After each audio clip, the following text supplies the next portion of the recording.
ಇಲ್ಲಿಗೆ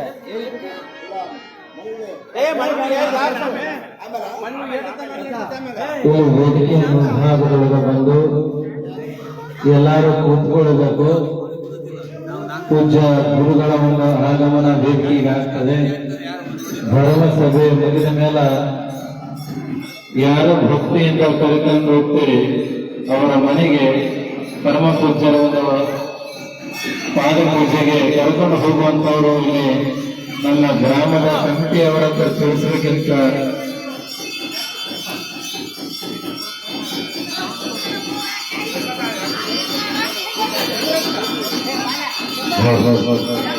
ಇಲ್ಲಿ ಎಲ್ಲರೂ ವೇದಿಕೆ ಮುಂಭಾಗದೊಳಗೆ ಬಂದು ಕೂತ್ಕೊಳ್ಬೇಕು. ವಯಸ್ಸಾಗಿರ್ತಕ್ಕಂಥವ್ರು ಪಾಪ ಅವರಿಗೆ ಕೂಡಾಕ ಕೆಳಗ ಕೂಡಾಕ ಅನುಕೂಲ ಆಗಂತ ಅವರೆಲ್ಲ ಮ್ಯಾಲೆ ಕೊಡ್ತಾರೆ. ಉಳಿದವರೆಲ್ಲ ಕೆಳಗೆ ಕೊಡಬೇಕು.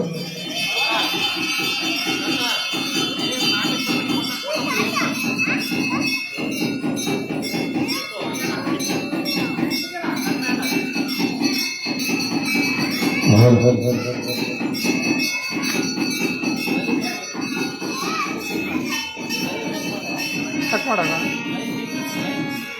ಇಲ್ಲ ಸ್ಟಾರ್ಟ್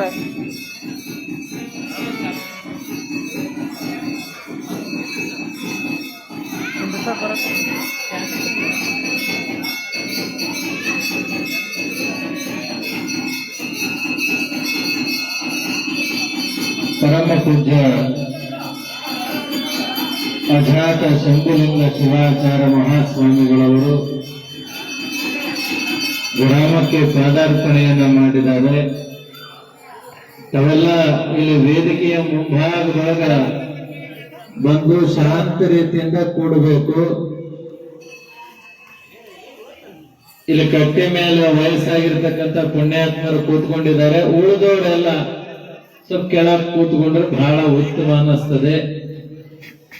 ಎಲ್ಲಾರ ಮ್ಯಾಗ ಕೂತ್ಕೊಂಡ್ಬಿಟ್ಟು ಅಂದ್ರೆ ಕೆಳಗೆ ಕುಂದ್ರೋದು ಯಾರ ಅದಕ್ಕೆ ವಯಸ್ಸಾದವರಿಗೆ ಪಾಪ ಅವರಿಗೆ ಮೊಣಕಾಲ್ ನೋವು ಇರ್ತವೆ, ಕೂಡಕ ತ್ರಾಸ ಆಗ್ತದೆ ಅಂತ ಅವರೆಲ್ಲರೂ ಕೂಡ್ತಾರೆ. ಉಳಿದವರೆಲ್ಲ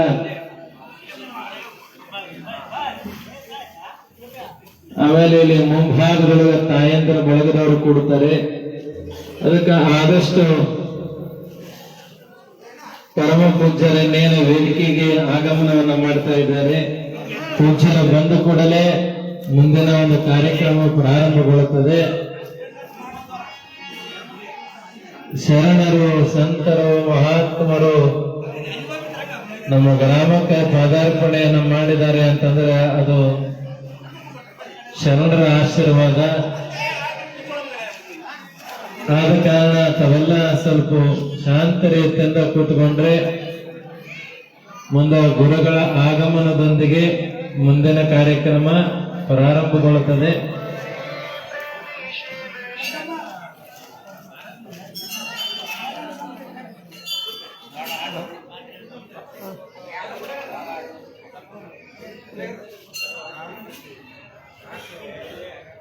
ಕರೆಕ್ಟ್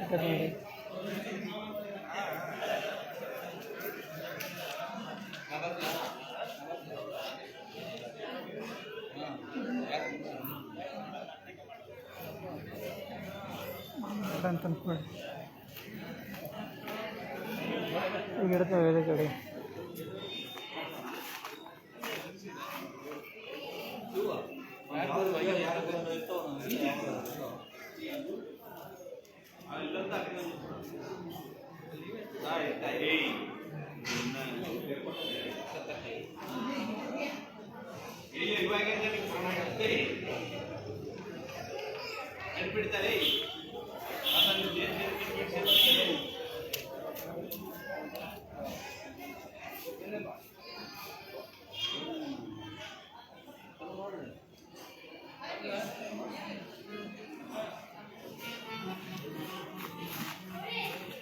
ಜಲ್ದಿ ಕರ್ಕೊಂಡ್ಬಂದ್ಬಿಡ್ರಿ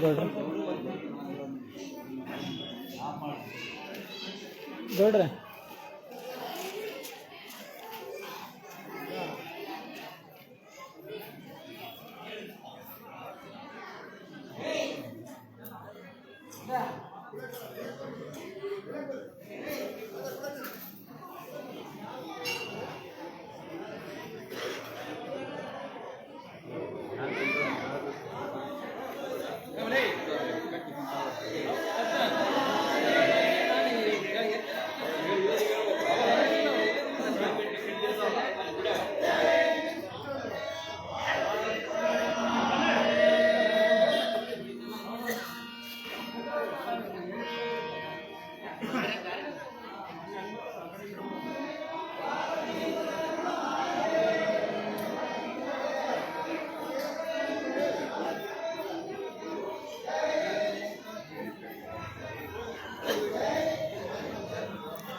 ಹೋಮ್ ಮಾಡಿ ಬೇಯ್ತಾರ ಬೇರೆ.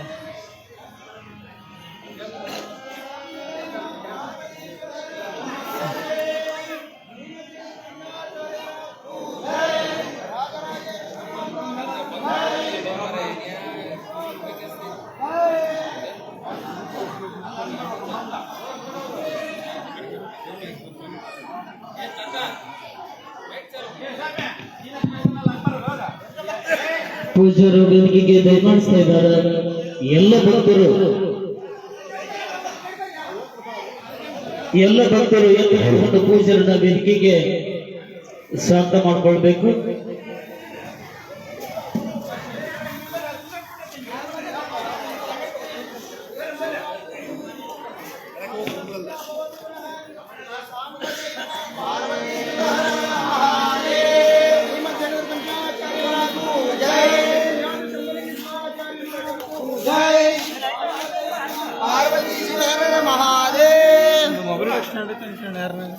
ಎಲ್ಲ ಭಕ್ತರು ತಿಳ್ಕೊಳ್ರಿ.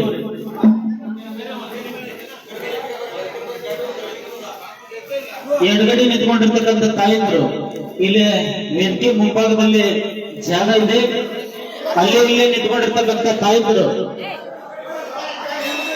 ಇಲ್ಲಿ ಬಲಗಡೆ ನಿಂತ್ಕೊಂಡಿರ್ತಕ್ಕಂಥ ತಾಯಂದ್ರು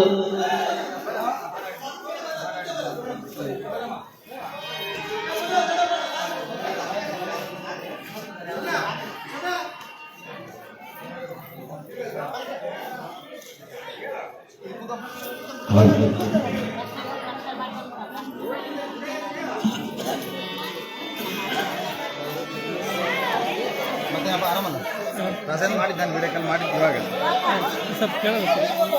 ಯಾರು ಅದೇ ಬಂದಿರೋದು.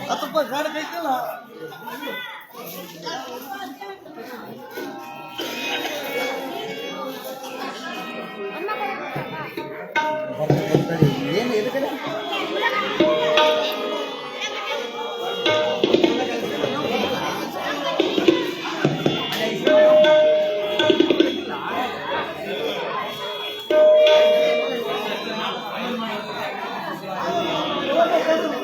ಆಮೇಲೆ ಮಾಡಂತ್ರಿ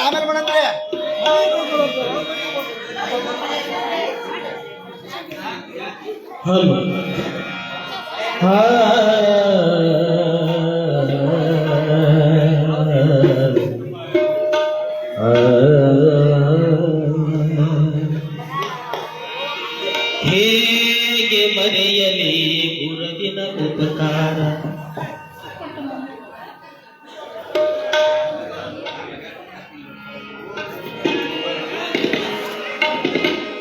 ಮಾಡಿದಯನ್ನ ಜನ್ಮ ಉದ್ಧಾರ, ಮಾಡಿದಯನ್ನಯ ಜನ್ಮ ಉದ್ಧಾರ.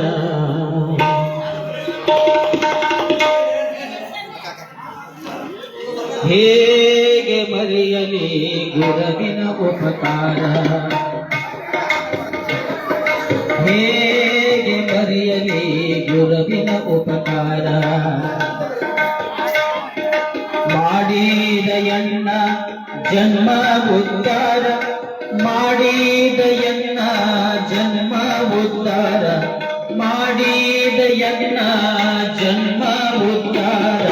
ಹೇಗೆ ಮರೆಯಲಿ ಗುರುವಿನ ಉಪಕಾರ.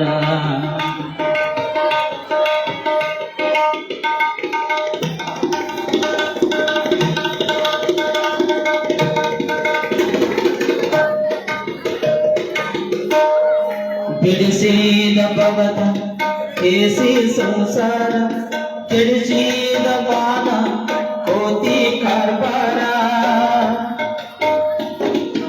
ಓಡಿಸಿದ ಎನ್ನ ದುಷ್ಟಗುಣ ದೂರ, ಓಡಿಸಿದ ಎನ್ನ ದುಷ್ಟಗುಣ ದೂರ.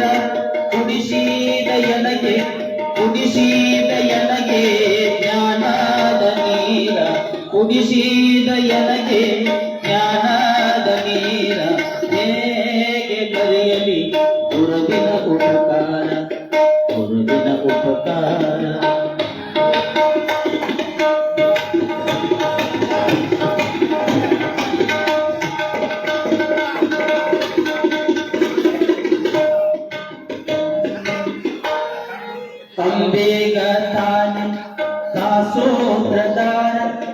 ನಂಬಿದ ಭಕ್ತರ ಭಾಗ್ಯದ ದೇವರ ಅಂಬೇಗ ತಾನೆ ದಾಸೋದ್ರದಾರ ನಂಬಿದ ಭಕ್ತರ ಭಾಗ್ಯದ ದೇವರ ತುಂಬಿದನೋ ನನ್ನಲ್ಲಿ ತತ್ವದ ವಿಚಾರ ತುಂಬಿದನೋ ನನ್ನಲ್ಲಿ ತತ್ವದ ವಿಚಾರ ಹರಣವತಾರ ಮಹಾಮಹಿಮಗಾರ ಹರಣವತಾರ ಮಹಾಮಹಿಮಗಾರ ಹೇಗೆ ಹೇಗೆ ಹೇಗೆ ಮರೆಯಲಿ ಗುರುವಿನ ಉಪಕಾರ ಗುರುವಿನ ಉಪಕಾರ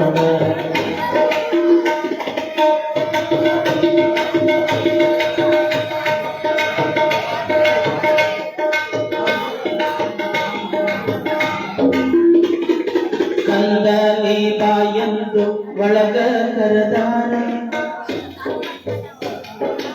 ಅಂಗದ ಮೇಲೆ ಇಷ್ಟಲಿಂಗ ಕಟ್ಟಾರ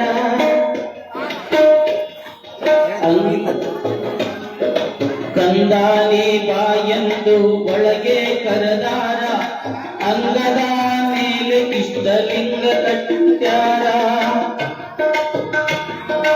ಓಂ ನಮ ಶಿವ ಎಂಬ ಮಂತ್ರ ಹೇಳ್ಯಾರ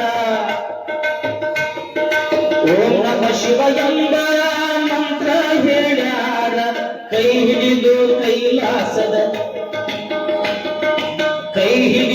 ಕೈಲಾಸದ ಗಾರ ತೋಷಾರ ಹೇಗೆ ಹೇಗೆ ಹೇಗೆ ಮರೆಯಲಿ ಗುರುವಿನ ಉಪಕಾರ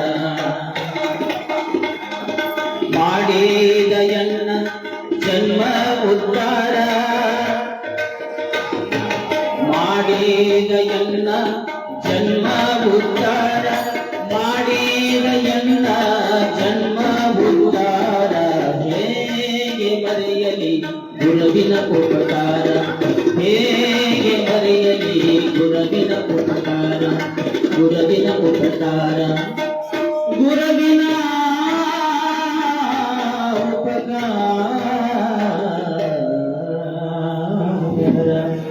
सांब जय नम पार्वतीपति शिवर महादेव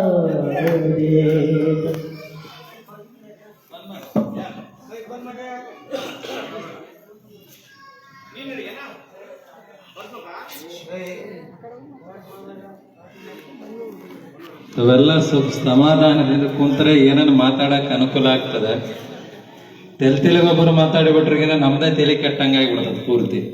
ನೋಡ್ರಿ ಎಲ್ಲ ಹಿರಿಯರು ಎಷ್ಟು ಸಮಾಧಾನದಿಂದ ಕುಂತಾರ. ಗುರುಗಳು ಬಂದಾರ ಅಂದ್ರೆ ಸ್ವಲ್ಪ ತಾಳ್ಮೆಯಿಂದ ಸಮಾಧಾನದಿಂದ ಕುಂತ್ರೆ ಎದಕ್ ಬಂದಾರ ಗುರುಗಳು ಅಂತ ಅರ್ಥ ಆಗ್ತದ. ಒಂದ್ಸಲ ಜಯಘೋಷ ಮಾಡ್ರಿ ಎಲ್ಲಾರು. ಸಾಂಬ ಜಯ ನಮ. ಒಂದು ವಾರ ಓಣೆಗೆ ನೀರು ಬಿಟ್ಟಿಲ್ಲ ಅಂದ್ರೆ ಬಾಯಿ ಬೊಂಬಾಯಿ ಇರ್ತೈತಿ ಎಲ್ಲಾರು.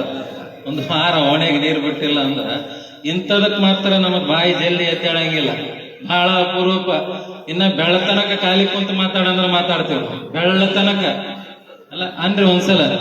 ಜಗದ್ಗುರು ಪಂಚಾಚಾರ್ಯ ಮಹಾರಾಜ್ ಕಿ, ಶ್ರೀಶೈಲ ಮಲ್ಲಯ್ಯ ಮಹಾರಾಜ್ ಕಿ, ಹೇಮರೆಡ್ಡಿ ಮಲ್ಲಪ್ಪ ಮಾತಾ ಕಿ, ಸಕಲ ಸಾಧು ಸಂತ ಮಹಾರಾಜ್ ಕಿ, ಹೇಳಿದ್ರು ಮಾತಾಡೋರು ಮಹಾರಾಜ್ ಕಿ.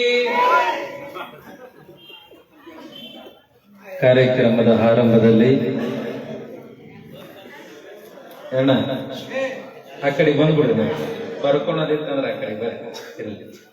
ಯಾಕಂದ್ರೆ ಬರ್ಕೊಂಡ್ರೆ ಮತ್ತೆ ಮುಂದೆ ನಡೀತೈತಿ, ಇಲ್ಲಾಂದ್ರೆ ನಡೆಯಂಗಿಲ್ಲ.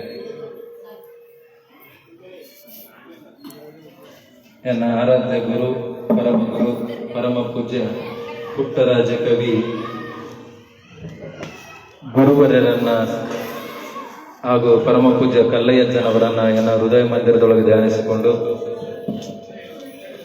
ಈ ಭಾಗದೊಳಗ ನಡೆದಾಡುವ ದೇವರು, ಬಾಲ ತಪಸ್ವಿಗಳು, ಭಕ್ತರ ಬಾಳಿನ ಭಾಗ್ಯ ನಿಧಿ ಎನಿಸಿಕೊಂಡಿರ್ತಕ್ಕಂಥ ಜಂಗಮರ ಬಸಳ್ಳಿ ಪುರವರ್ಗ ಮಠದ ಅಜಾತ ಶಂಭುಲಿಂಗ ಶಿವಾಚಾರ್ಯ ಮಹಾಸ್ವಾಮಿಗಳವರನ್ನ ನಮ್ಮ ಗ್ರಾಮದ ವತಿಯಿಂದ ಜೋರಾದ ಚಪ್ಪಾಳೆ ಮುಖಾಂತರ ಭಕ್ತಿಯ ಒಂದು ಸ್ವಾಗತವನ್ನ ಮಾಡಿಕೊಂಡು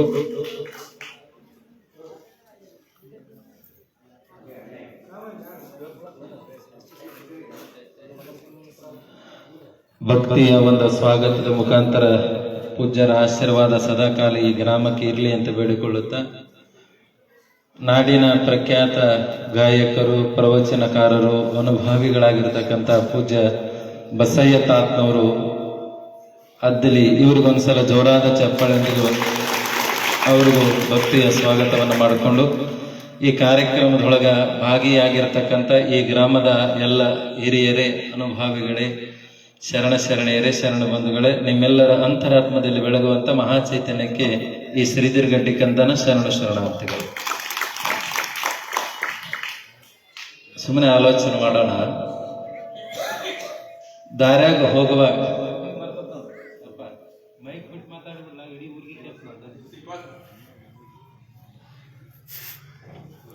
ದಾರ್ಯಾಗ ಹೋಗುವಂತ ಸಮಯದೊಳಗ ಯಾರಾದ್ರೂ ನಿಮಗ ನಮಸ್ಕಾರ ಅಂತ ಕೈ ಮುಗಿದ್ರೆ ನೀವೇನ್ ಮಾಡ್ತೀರಿ?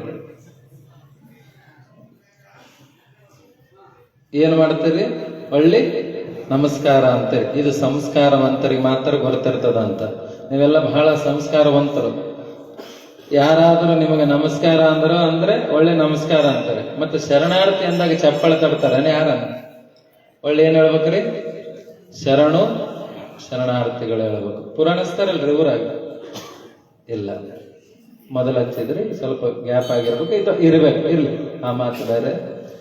ಪರಮ ಪೂಜ್ಯ ಜಂಗಮ ರಸಳ್ಳಿ ತಾತ್ನವರು ಎದಕ್ಕೆ ಬಂದಿದ್ದಾರೆ ಅಂತ ನಿಮ್ಮೆಲ್ಲರಿಗೆ ಗೊತ್ತಿರುವಂತ ವಿಚಾರ. ಪೂಜ್ಯರು ನಮ್ಮ ಈ ಗ್ರಾಮಕ್ಕ, ನಮ್ಮ ಜಂಗಮರ ಹೊಸಳ್ಳಿ ಒಳಗ ಪುರಾಣ ನಡೀತದ ಅಂತ ಪಟ್ಟಿಗೆ ಬಂದವರಲ್ಲ. ಇದು ಮೊದಲು ತಿಳ್ಕೊಳ್ಬೇಕು.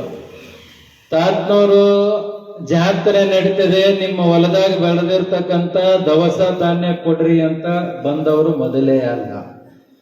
ಅವ್ರು ಎದಕ್ಕೆ ಬಂದಿದ್ದಾರೆ ಈ ಊರಿಗೆ ಅಂತಂದ್ರ, ಸದ್ಭಾವ ಯಾತ್ರೆಯ ಮುಖಾಂತರ ಅನೇಕ ಹಳ್ಳಿಗೆ ಪಾದಾರ್ಪಣೆಯನ್ನ ಮಾಡಿ ಅವರು ಏನು ಕೇಳುತ್ತಾರೆ ಅಂತಂದ್ರ, ಇವತ್ತು ನಾವು ಜೋಳಿಗೆ ತೆಗೆದುಕೊಂಡು ಬಂದಿರತಕ್ಕಂಥದ್ದು ನೀವು ಕೊಡುವಂತ ಕಾಣಿಕೆಗಾಗಿ ಜೋಳಿಗೆ ತೆಗೆದುಕೊಂಡು ಬಂದಿಲ್ಲ. ನೀವು ಏನಾದರೂ ಕೊಡೋದು ಇತ್ತು ಅಂತಂದ್ರ ನಿಮ್ಮ ಮನೆಯಾಗಿರ್ತಕ್ಕಂಥ ತೊಂದರೆ ತಾಪತ್ರಯ ನಮ್ಮ ಪಾದಕ್ಕೆ ಹಾಕಿ ಜೋಳಿಗೆಗೆ ಹಾಕರಿ ಅಂತ ಹೇಳ್ಕೊಂಡು ಇವತ್ತಿನ ದಿನ ಜಂಗಮರ ಸಳ್ಳಿ ತಾತ್ನವರು ಈ ಗ್ರಾಮಕ್ಕೆ ಬಂದಿದ್ದಾರೆ. ಇದು ಮೊದಲು ನಾವು ನೆನಪಿಟ್ಕೊಳ್ಬೇಕು. ಒಬ್ಬ ಗುರುವಿನ ಮಹತ್ವ ಯಾರಿಗೆ ಗೊತ್ತಿರ್ತದಲ್ಲ ಅಂಥವರಿಗೆ ಮಾತ್ರ ಗುರುವಿನ ಒಂದು ಶಕ್ತಿ ಪ್ರಭಾವ ಗೊತ್ತಾಗ್ತದೆ ಅಂತ. ಗುರುವಿನ ಶಕ್ತಿ ಪ್ರಭಾವ ಗೊತ್ತಿದ್ದವರಿಗೆ ಮಾತ್ರ ಗೊತ್ತಾಗ್ತದೆ. ನೀವೆಲ್ಲ ಬಹಳ ಬಲ್ಲವರಿದ್ದೀರಂತ ಇಷ್ಟು ಜನ ಕೂಡಿರಿ. ನೀವೆಲ್ಲ ಕೆಲವು ಕಡೆ ನಾವು ಹೋಗಿರ್ತೀವಿ, ಗುರುವಿನ ಒಂದು ಶಕ್ತಿ ಪ್ರಭಾವ ಗೊತ್ತಿರಂಗಿಲ್ಲ. ಅವ್ರಿಗೆ ಏನು ಗೊತ್ತಿರ್ತದೆ ಅಂತಂದ್ರೆ ಸಂಪತ್ತಿನ ಮದ ಬಡ್ಕೊಂಡಿರ್ತದೆ ಅವರಿಗೆ. ಕೆಲವರಿಗೆ ಹೆಂಗ್ ಬಡ್ಕೊಂಡಿರ್ತದೆ ನಿಮ್ಮೆಲ್ಲರಿಗೂ ಗೊತ್ತಿರ್ತದ. ನಾನು ಅನ್ನೋದು ಬಡ್ಕೊಂಡಾಗ ಗುರುವಿನ ಶಕ್ತಿ ಗೊತ್ತಾಗೋದಿಲ್ಲ, ಗುರುವಿನ ಆಶೀರ್ವಚನ ಗೊತ್ತಾಗೋದಿಲ್ಲ, ಗುರುವಿನ ಪಾದ ಸ್ಪರ್ಶ ಗೊತ್ತಾಗೋದಿಲ್ಲ. ನಿಮ್ಗೆ ಎಲ್ಲರಿಗೆ ಗೊತ್ತಿರುವಂತ ವಿಚಾರ. ಸುಮ್ಕುಂದ್ರಿ ಅವರು ಆಮೇಲೆ ಬರಕೋ ಅಂತಾರಿ, ಇಲ್ಲಾಂದ್ರೆ ಕೊಡೋ ಅಂತಾರಿ. ಸ್ವಲ್ಪ ಕುಂದ್ರಿ, ಸ್ವಲ್ಪ ಸಮಾಧಾನದಿಂದ. ಅಹಂಕಾರ ಇರುವಂತ ವ್ಯಕ್ತಿ ಹೇಗೆ ಇರ್ತಾನೆ ಅಂತಂದ್ರ, ತಮ್ಮೆಲ್ಲರಿಗೆ ಗೊತ್ತದ, ಗುರುಗಳು ಬಂದಾರ ಬಾ ಅಂತಂದ್ರ ನಂದು ಸ್ವಲ್ಪ ಕೆಲಸ ಐತಂತಾನ. ಹೌದಲ್ರಿ? ಗುರುಗಳು ಊರಾಗ ಬಂದಾರ ಅಂತಂದ್ರ ನಮಗೆ ಸಮಯ ಸಿಗೋದಿಲ್ಲ. ಗುರುಗಳು ಊರಾಗ ಬಂದಾರಿ ಅಂತಂದ್ರೆ ನಮಗೆ ಬಹಳ ಬಿಸಿ ಇರ್ತದೆ. ಕೆಲವು ಕಡೆ ಯಾವ ವ್ಯಕ್ತಿಗೆ ಅಹಂಕಾರ ಇರ್ತದಲ್ಲ ಅಂಥ ವ್ಯಕ್ತಿಗೆ ಗುರುಗಳು ಊರಾಗ ಬಂದ್ರು ಅಷ್ಟೇ, ಬರ್ಲಿಲ್ಲ ಅಂದ್ರು ಅಷ್ಟೇ. ಇನ್ನೊಂದು ತಿಳ್ಕೊಳ್ಬೇಕು, ನಾವು ಸಂಪತ್ತಿನಿಂದ ದೊಡ್ಡವರಾಗೋದು ಮುಖ್ಯ ಅಲ್ಲ, ಹೃದಯ ಶ್ರೀಮಂತಿಕೆಯಿಂದ ದೊಡ್ಡವರಾಗ್ಬೇಕಂತ. ಎದರಿಂದ ಶ್ರೀಮಂತರಾಗ್ಬೇಕ್ರಿ? ಹೃದಯ ಶ್ರೀಮಂತಿಕೆಯಿಂದ ಆಗ್ಬೇಕಂತ. ಎಲ್ಲಿ ಆಗಾದ್ರಿ? ಗುರುಗಳು ಬಂದಾರ ಅಂತಂದ್ರೆ ಸಂಸ್ಕಾರ ಬೇಕಲ್ರಿ. ಕೆಲವು ಕಡೆ ಹೋಗಿರ್ತೀವಿ ನೋಡಿ, ಎಂಥ ಸಂಸ್ಕಾರವಂತರು. ನಿಮ್ಗೆ ನೋಡಿಬಿಟ್ರೆ ಬಹಳ ಖುಷಿ ಅನಿಸ್ತದ.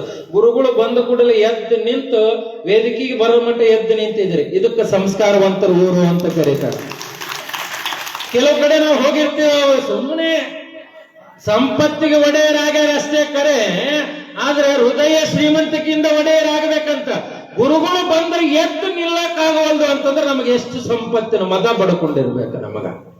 ಗುರುಗಳು ಬಂದಾರೆ ಅಂದ ಮ್ಯಾಲ ಸ್ವಲ್ಪ ಬಾಗೋದು ಕಲೀಲಿಲ್ಲ ಅಂತಂದ್ರ ಮುಂದೆ ಒಂದು ದಿನ ಕುಣಿಯಾಗಿಡುವಾಗ ಒದ್ದ ಇಡ್ತಾರಂತ. ಹಂಗ ಸುಮ್ಮನೆ ಇಡೋದಲ್ಲ. ಮಗ ತಲೆ ಎತ್ತಿ ತಿರುಗಾಡ್ತಿದ್ದ, ಎಷ್ಟು ಸೊಕ್ಕಿರ್ಬೇಕು. ಗುರುಗಳು ಬಂದ್ರು ಒಂದು ದಿನ ಬಾಗ್ಲಿಲ್ಲ, ಹಂಗ ಇಡಬೇಡ್ರಿ, ಅವನು ತಲೆ ಬಾಗೋದು ಬೇಸ್ ಕುಟ್ಟಿಟ್ಬಿಟ್ರೆ ಒಳಗಂತ ಅಂತಾರಲ್ರಿ. ನಾನು ಯಾಕೆ ಹೇಳ್ತೇನೆ ಅಂದ್ರೆ, ನಮ್ಗ ಅತಿಯಾದ ಅಹಂಕಾರ ಏನು ಮಾಡ್ತದೆ ಅಂತಂದ್ರೆ ನಮ್ಮನ್ನು ಒಂದು ದಿನ ಮೂಲೆಗೆ ಕೆಡುತ್ತದೆ ಅಂತ.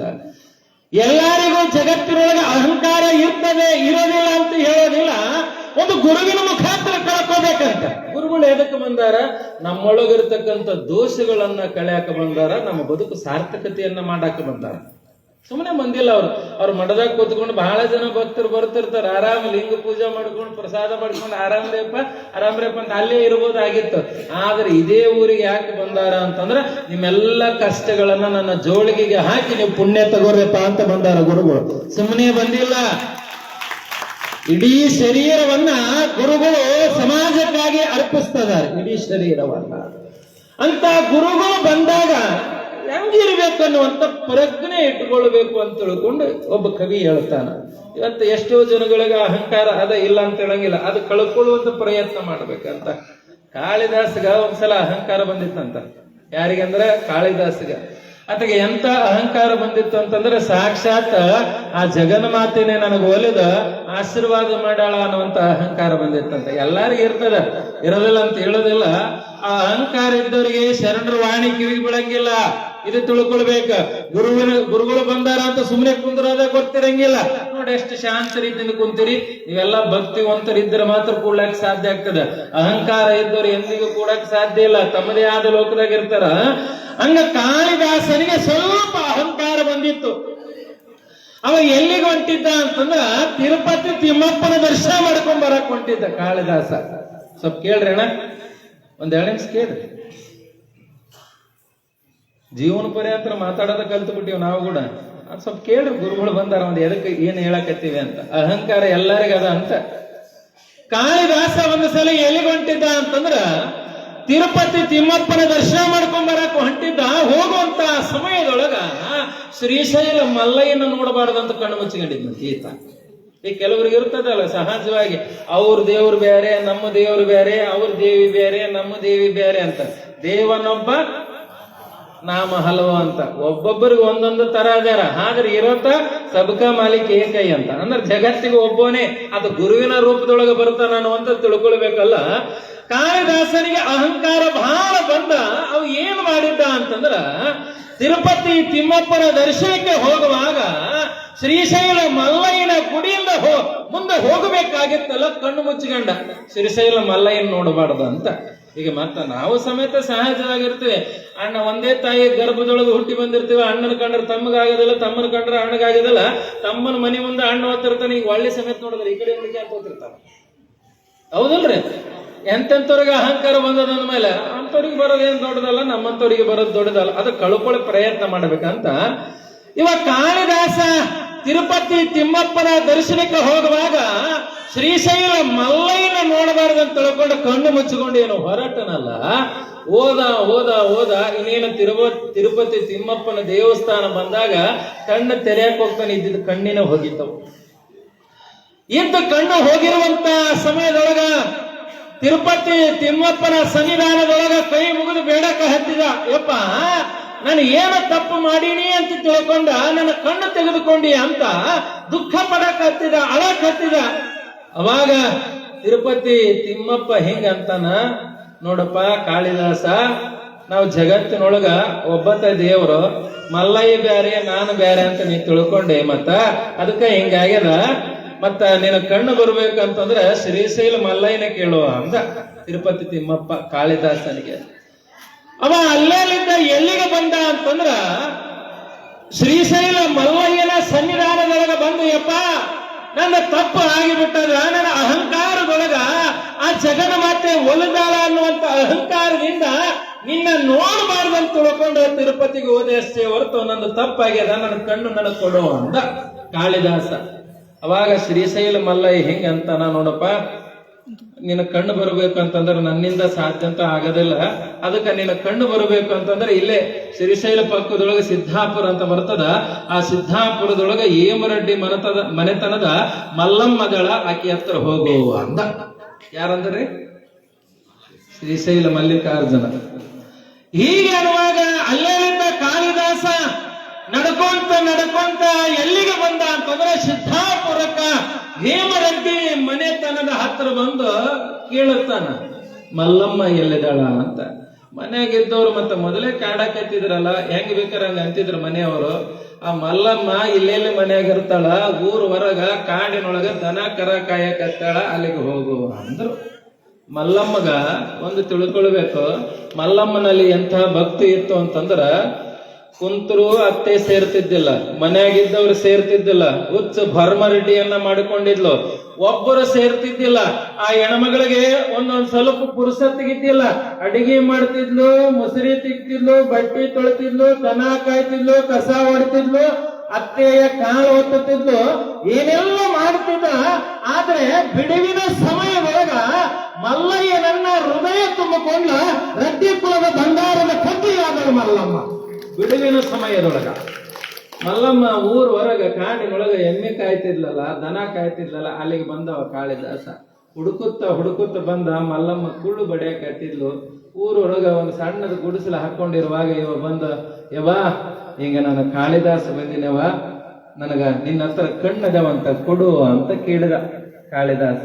ಅವಾಗ ಮಲ್ಲಮ್ಮ ಹಿಂಗಂತಾಳ, ನಿನ್ನ ಯಾರ ಕಳಿಸಿಕೊಟ್ಟಾರ ಅಂತ ಕೇಳಿದ್ಲು. ಹಿಂಗೆವ ತಿರುಪತಿ ತಿಮ್ಮಪ್ಪ ಮಲ್ಲಯ್ಯನ ಹತ್ರ ಕಳಿಸಿದ, ಶ್ರೀಶೈಲ ಮಲ್ಲಯ್ಯ ನಿನ್ನ ಹತ್ರ ಕಳಿಸಿದ ಅಂತ ಇತ್ತಿದ್ದು ಹೇಳ್ದ. ಹಂಗಾದ್ರೆ ಅಲ್ಲಿ ಗುಡಿಸಲೊಳಗೆ ಇದೆ ನೋಡಿ, ತೆಗೆದುಕೊಂಡು ಹೋಗೋ ಅಂದು. ಯವ ನನಗೆ ಕಣ್ಣಿಲ್ಲ, ನಾನು ಹೆಂಗೆ ತೆಗೆದುಕೊಂಡು ಹೋಗ್ಲಿ ಅನ್ನೋವಾಗ ಸಾಕ್ಷಾತ್ ಶ್ರೀಶೈಲ ಮಲ್ಲಯ್ಯನ ಪರಮ ಭಕ್ತಳಾಗಿರ್ತಕ್ಕಂಥ ಹೇಮರೆಡ್ಡಿ ಮಲ್ಲಮ್ಮ ಗುಡಿಸಲೊಳಗೆ ಕರ್ಕೊಂಡು ಹೋಗಿ ಆ ಕಾಳಿದಾಸನಿಗೆ ಕಣ್ಣು ಕೊಟ್ಟಾಗ ಅವನಿಗೆ ಅಹಂಕಾರ ಅಳೆದಿತ್ತು, ಜ್ಞಾನದ ಕಣ್ಣು ಉದಯ ಆಗಿತ್ತ. ಆ ಗುಡಿಸಲೊಳಗಿರ್ತಕ್ಕಂಥ ಕಣ್ಣುಗಳನ್ನ ನೋಡಿ ಬೆರಗಾಗಿ ಹೋದನಂತ. ಈಗ ನಮ್ಮ ಮನ್ಯಾಗ ಜ್ವಾಳ ನೆಲ್ಲು ಹೆಂಗ ರಾಶಿಗಟ್ಲೆ ಇರ್ತಾವಲ್ಲ, ಹಂಗ ಶ್ರೀಶೈಲ ಮಲ್ಲಯ್ಯನ ಆಶೀರ್ವಾದ ಪಡ್ಕೊಂಡಿರ್ತಕ್ಕಂಥ ಹೇಮರೆಡ್ಡಿ ಮಲ್ಲಮ್ಮನ ಗುಡಿಸಲಾಗ ಕಣ್ಣು ನೋಡಿ ಕಾಳಿದಾಸ ಬೆರಗಾಗಿ ಅವತ್ತೇ ಅಹಂಕಾರ ಬಿಟ್ಟನಂತ. ಹಂಗ ನಾವು ಅಹಂಕಾರ ಬಿಡಬೇಕು ಅಂದ್ರೆ ಗುರುವಿನ ಪಾದ ಗಟ್ಟಿ ಇಡ್ಬೇಕಂತ. ನಮಗ ಸಂಪತ್ತಿನ ಮದ ಹೆಚ್ಚಾದಾಗ ಗುರುಗಳು ಯಾವಾಗ ಗೊತ್ತಾಗ್ತಾರೆ, ಶರಣರು ಯಾವಾಗ ಗೊತ್ತಾಗ್ತಾರೆ, ಪುರಾಣ ಯಾವಾಗ ಗೊತ್ತಾಗ್ತಾರೆ, ಪುಣ್ಯಕಥೆ ಯಾವಾಗ ಗೊತ್ತಾಗ್ತಾವ. ಅದಕ್ಕ ಸುಮ್ಮನೆ ಅಂದಿಲ್ಲ, ಆವು ತಿಂದವರ ನುಡಿಸಬಹುದು, ಘರ ಬಡಿದವರ ನುಡಿಸಬಹುದು, ಸಿರಿ ಘರ ಬಡಿದವರ ನುಡಿಸಲು ಬಾರದಯ್ಯ ಅಂತ ಸುಮ್ಮನೆ ಅಂದಿಲ್ಲ. ಯಾರಿಗನ್ನ ಹಾವು ಕಡಿತು ಅಂತಂದ್ರೆ ಈಗ ಇನ್ನೊಂದ್ ಸ್ವಲ್ಪ ಹೊತ್ತು ಸಾಯುವಂತ ವ್ಯಕ್ತಿನ ಮಾತಾಡ್ಸಕ್ ಬರ್ತದಲ್ರಿ. ಆಸ್ಪತ್ರೆಗೆ ಅಡ್ಮಿಟ್ ಮಾಡಿರ್ತಾರ, ಏನ್ ಬೇಕಾದ್ರೆ ಕೇಳಪ್ಪ ಅಂತ ಇರ್ತಾರ. ಅವ ಸಾಯುವ ಕ್ಷಣದೊಳಗೆ ಸಮೇತ ಮಾತಾಡ್ತಾನ. ಅದ್ರ ಜೊತೆಗೆ ದೇವಗಡದವರಿಗೆ ಗುರುಗಳು ಮಟ್ಟಕ್ಕೆ ಹೋಗಿ ಬೆತ್ತ ಮುಟ್ಟಿಸಿ ಸ್ವಲ್ಪ ಏನಾರ ಭಸ್ಮ ಹಚ್ಚಿಬಿಟ್ರು ಗುರುಗಳು ಅಂತಂದ್ರ ದೇವು ಬಡದಿರ್ತಕ್ಕಂಥ ವ್ಯಕ್ತಿ ಮಾತಾಡ್ತಾನಂತ. ಆದ್ರೆ ಈ ಸಂಪತ್ತಿನ ಮದ ಬಡದವ್ರನ್ನ ಮಾತಾಡ್ಸೋದು ಬಹಳ ಕಷ್ಟ ಅಂತ ಸಂಪತ್ತಿನ ಮದ ಬಡದವ್ರು ಹೆಂಗಿರ್ತಾರಂತ ನಿಮಗೆ ಬಿಡಿಸಿ ಹೇಳುವಂತದ್ದು ಏನಿಲ್ಲ. ಅವ್ರು ಹೆಂಗಿರ್ತಾರಂತಂದ್ರೆ ಸಂಕಟ ಬಂದಾಗ ಹಂಗಿರ್ತಾರಂತ. ಅಂದ್ರೆ ತ್ರಾಸ ಬಂತು ಅಂತಂದ್ರ, ಕಷ್ಟ ಬಂತು ಅಂತಂದ್ರ, ಶಿವ ಪರಮಾತ್ಮ ನಾವ್ ಏನ್ ಮಾಡಿವಪ್ಪ ಇಷ್ಟು ಕಷ್ಟ ಕೊಟ್ಟಿ ಅಂತಿರ್ತಾವ.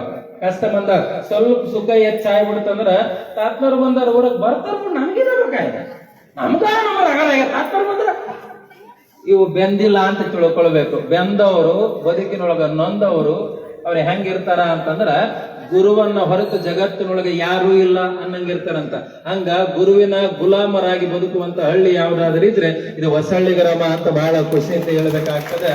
ಅದಕ್ಕೆ ಗುರುಗಳ ಆಶೀರ್ವಾದ ಸದಾ ಕಾಲ ಇರ್ಲಿ ಅಂತ ಬೇಡಿಕೊಳ್ಳುತ್ತಾ ಒಂದು ಗೀತೆಯನ್ನ ನಮ್ಮ ಗವಾಯಿಗಳು ಹಾಡಿ ಅವರೊಂದು 2-4 ನುಡಿಗಳನ್ನ ಹಂಚಿಕೊಂಡ ಮೇಲೆ ಮುಂದೆ ಪೂಜ್ಯರ ಒಂದು ಆಶೀರ್ವಚನ ಕೇಳೋಣ. ತಮ್ಮೆಲ್ಲರಿಗೂ ಇನ್ನೊಂದ್ಸಲ ನೆನಪು ಮಾಡಿಕೊಡ್ತೀನಿ. ತಾತ್ನವ್ರು ಬಂದಿರುವಂತ ಉದ್ದೇಶ ಏನು ಅಂತಂದ್ರೆ, ಮುಂದಿನ ತಿಂಗಳು ಮಠದೊಳಗ ಪುರಾಣ ಪ್ರಾರಂಭ ಆಗ್ತದೆ. ಅಲ್ಲಿ ಪುರಾಣದೊಳಗ ನಿತ್ಯವೂ ದಾಸೋಗಿರ್ತದೆ. ಆಮೇಲೆ ನಿಮ್ಮ ಊರೊಳಗೆ ಯಾರಾದ್ರೂ ಬಡವರಿದ್ರ ಅಂತಂದ್ರೆ, ನಿಮ್ಮೊಂದು ಮದುವೆ ಮಾಡ್ಬೇಕಂತಂದ್ರೆ ಒಂದು 6-7 ಲಕ್ಷ ರೂಪಾಯಿ ಮೇಲೆ ಬೇಕಾಗ್ತದೆ. ಅದಕ್ಕ ಅಲ್ಲಿ ತಾತ್ನವ್ರು ಏನ್ ಮಾಡಿದ್ದಾರೆ ಅಂತಂದ್ರೆ, ಬಡವರಿಗಾಗಿ ಸಾಮೂಹಿಕ ಒಂದು ವಿವಾಹವನ್ನ ಇಟ್ಕೊಂಡಿದ್ದಾರೆ.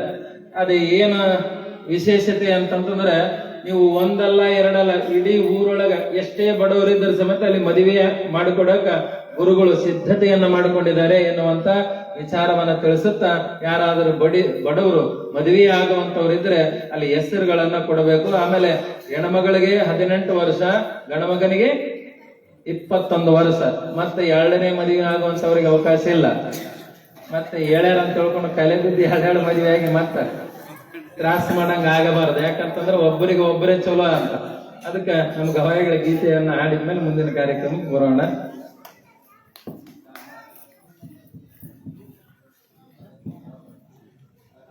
Hello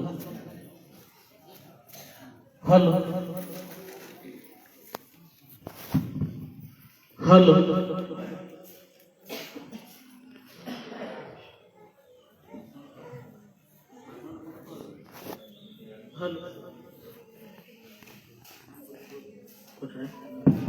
hello.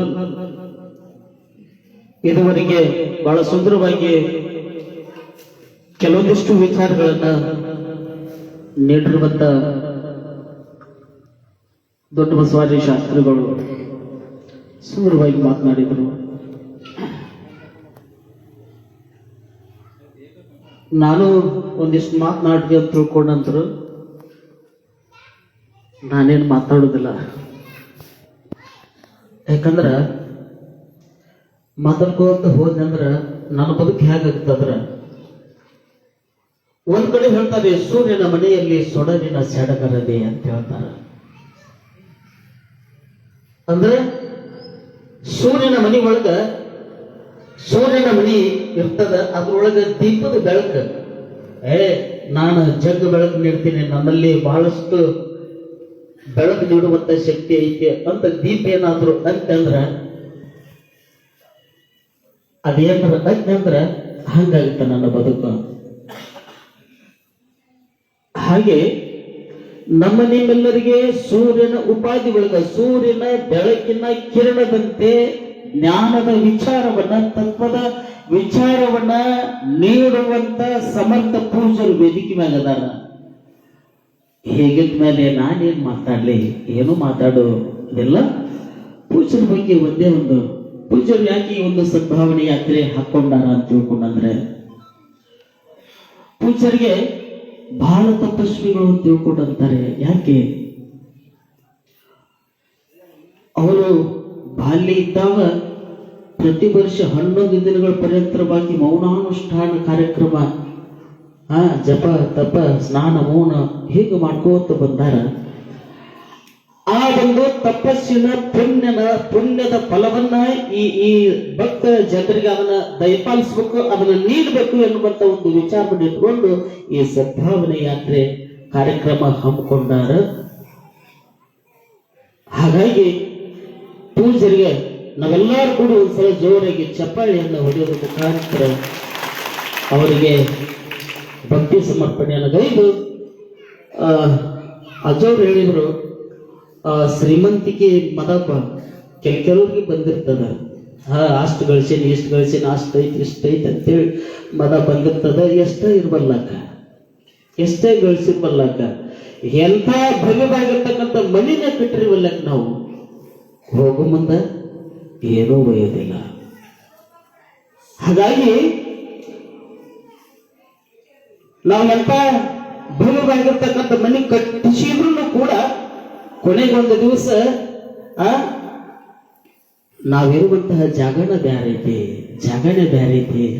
ಅದು ಯಾವ ಜಾಗ ಅನ್ನೋದಕ್ಕೆ ಇಲ್ಲಿ ಹೇಳ್ತಾರ, ಸ್ವಂತದ ಜಾಗ ಸುಡುಗಾಡದಾಗ ಕಾಯಲ್ಲ ಉಳಿತಿಲ್ಲ ಹಿಂದಿನ ಮ್ಯಾಗ,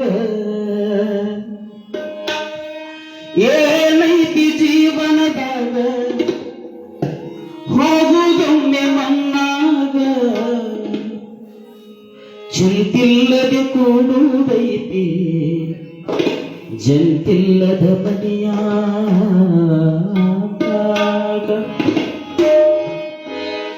ಏನೈತಿ ಜೀವನದಾಗ ಹೋಗುದೊಮ್ಮೆ ಮನ್ನಾಗ, ಚಿಂತಿಲ್ಲದೆ ಕೂಡುವುದೈತಿ ಜಂತಿಲ್ಲದ ಮನೆಯಾಗ, ಚಿಂತಿಲ್ಲದೆ ಕೂಡುವುದೈತಿ ಜಂತಿಲ್ಲದ ಮನೆಯಾಗ, ಏನೈತಿ ಜೀವನದಾಗ ಹೋಗುದೊಮ್ಮೆ ಮನ್ನಾಗ,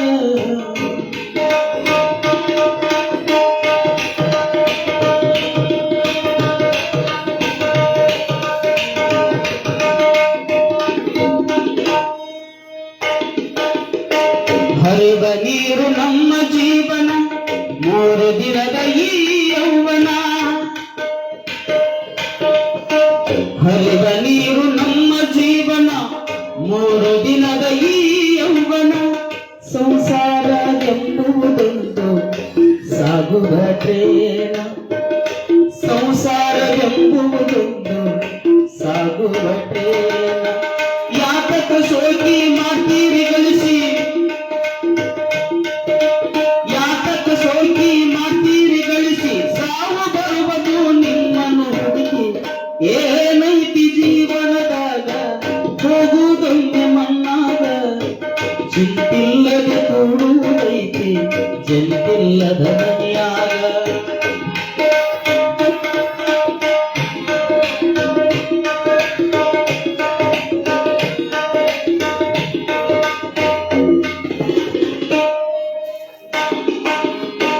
ಮನದೋಳು ಬದುಕಿನ ಚಿಂತಿ, ಮಾಡಲಾಕ ಬಂದಿದ್ದು ಸಂತಿ.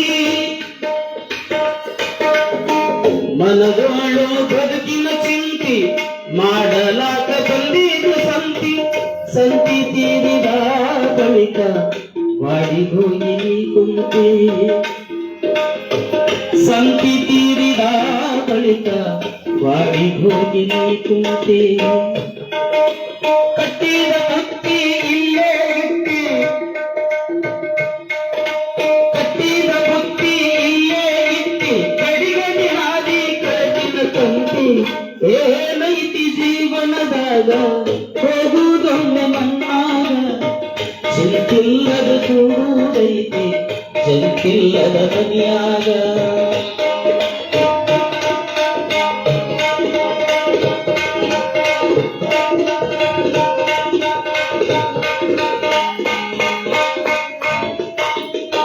ಸವಿಯ ನುಂಗಿ ಸಂಸಾರದೊಳಗ ಗಳಿಕೆ ಮಾಡೋ ಅಪಾರವಾಗ, ಸವಿಯ ನುಂಗಿ ಸಂಸಾರದೊಳಗ ಗಳಿಕೆ ಮಾಡೋ ಅಪಾರದೊಳಗ. ಹತ್ತಿತಲ್ಲೋ ತಮ್ಮ ನಿನಗೊಂದು ರೋಗ, ಅದು ಯಮನೋ ಹಾಗೂ ಹಗ್ಗ. ಬಸವನ ಪಾದ ಇದೆ ಕಡೆಯೊಂದು, ಬಸವನ ಪಾದ ಇದೆ ಕಡೆಯೊಂದು, ತಿಳಿದುಕೊಳ್ಳಲಿ ಮಾನವ. ಏನೈತಿ ಜೀವನದಾಗ ಹೋಗುವುದೊಮ್ಮೆ ಮಣ್ಣಾಗ, ಚಿಂತಿಲ್ಲದ ಕೂಡುವುದೈತಿ ಜಂತಿಲ್ಲದ ಮನೆಯಾಗ. ಚಿಂತಿಲ್ಲದ ಕೂಡುವುದೈತಿ ಜಂತಿಲ್ಲದ ಮನೆಯಾಗ, ಜಂತಿಲ್ಲದ ಮನೆಯಾಗ, ಜಂತಿಲ್ಲದ ಮನೆಯಾಗ. ಸಾಂಬ ಜೈ ನಮಃ, ಪಾರ್ವತಿ ಪದಿ ಶಿವ ಹರ ಹರ ಮಹಾದೇವ.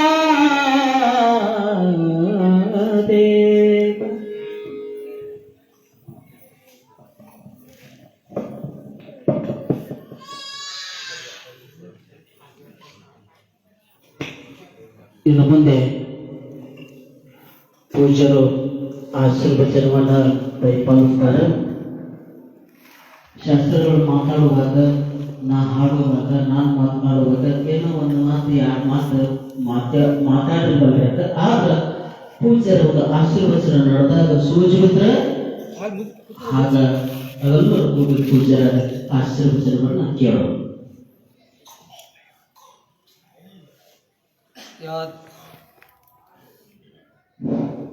या देवी सर्वभूतेषु शक्तिरूपेण संस्थिता, नमस्तस्यै नमस्तस्यै नमस्तस्यै नमो नमः. जयमंगलम जय नमः पार्वती शिव शिव हर हर महादेव. नंबर होता बರ್ತದ ಸದ್ಯಕ್ಕೆ ಕರೆ ಮಾಡಿ ಯಾಕೆ ನಿಮ್ಮೂರಲ್ಲಿ ಜೈಕಾರ ಬರ್ತದ ಭಜನೆ ಮಾಡ್ತೀರಲ್ಲ, ಭಜನೆ ಮಾಡಿದ್ಮೇಲೆ ಸಹ ಲಾಸ್ಟ್ ಏನಂತೆ ಜಯ ಮಂಗಲಂ ಜಯ ನಮಃ ಪಾರ್ವತೀಶ್ವರ ಹರ ಹರ ಮಹಾದೇವ. ನಿಮ್ಮ ಅಕ್ಕಂಕಿ ಬಿದ್ದೋಕೆ ವಾಪಸ್ ಹೋಗಂಗಿಲ್ಲ.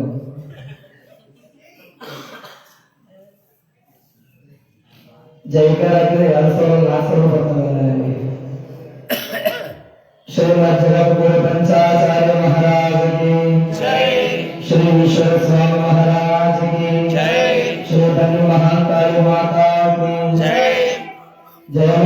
ದೇವಾನಂದೇ ನಮಃ ಪಾರ್ವತಿ ಮಹಾದೇವ.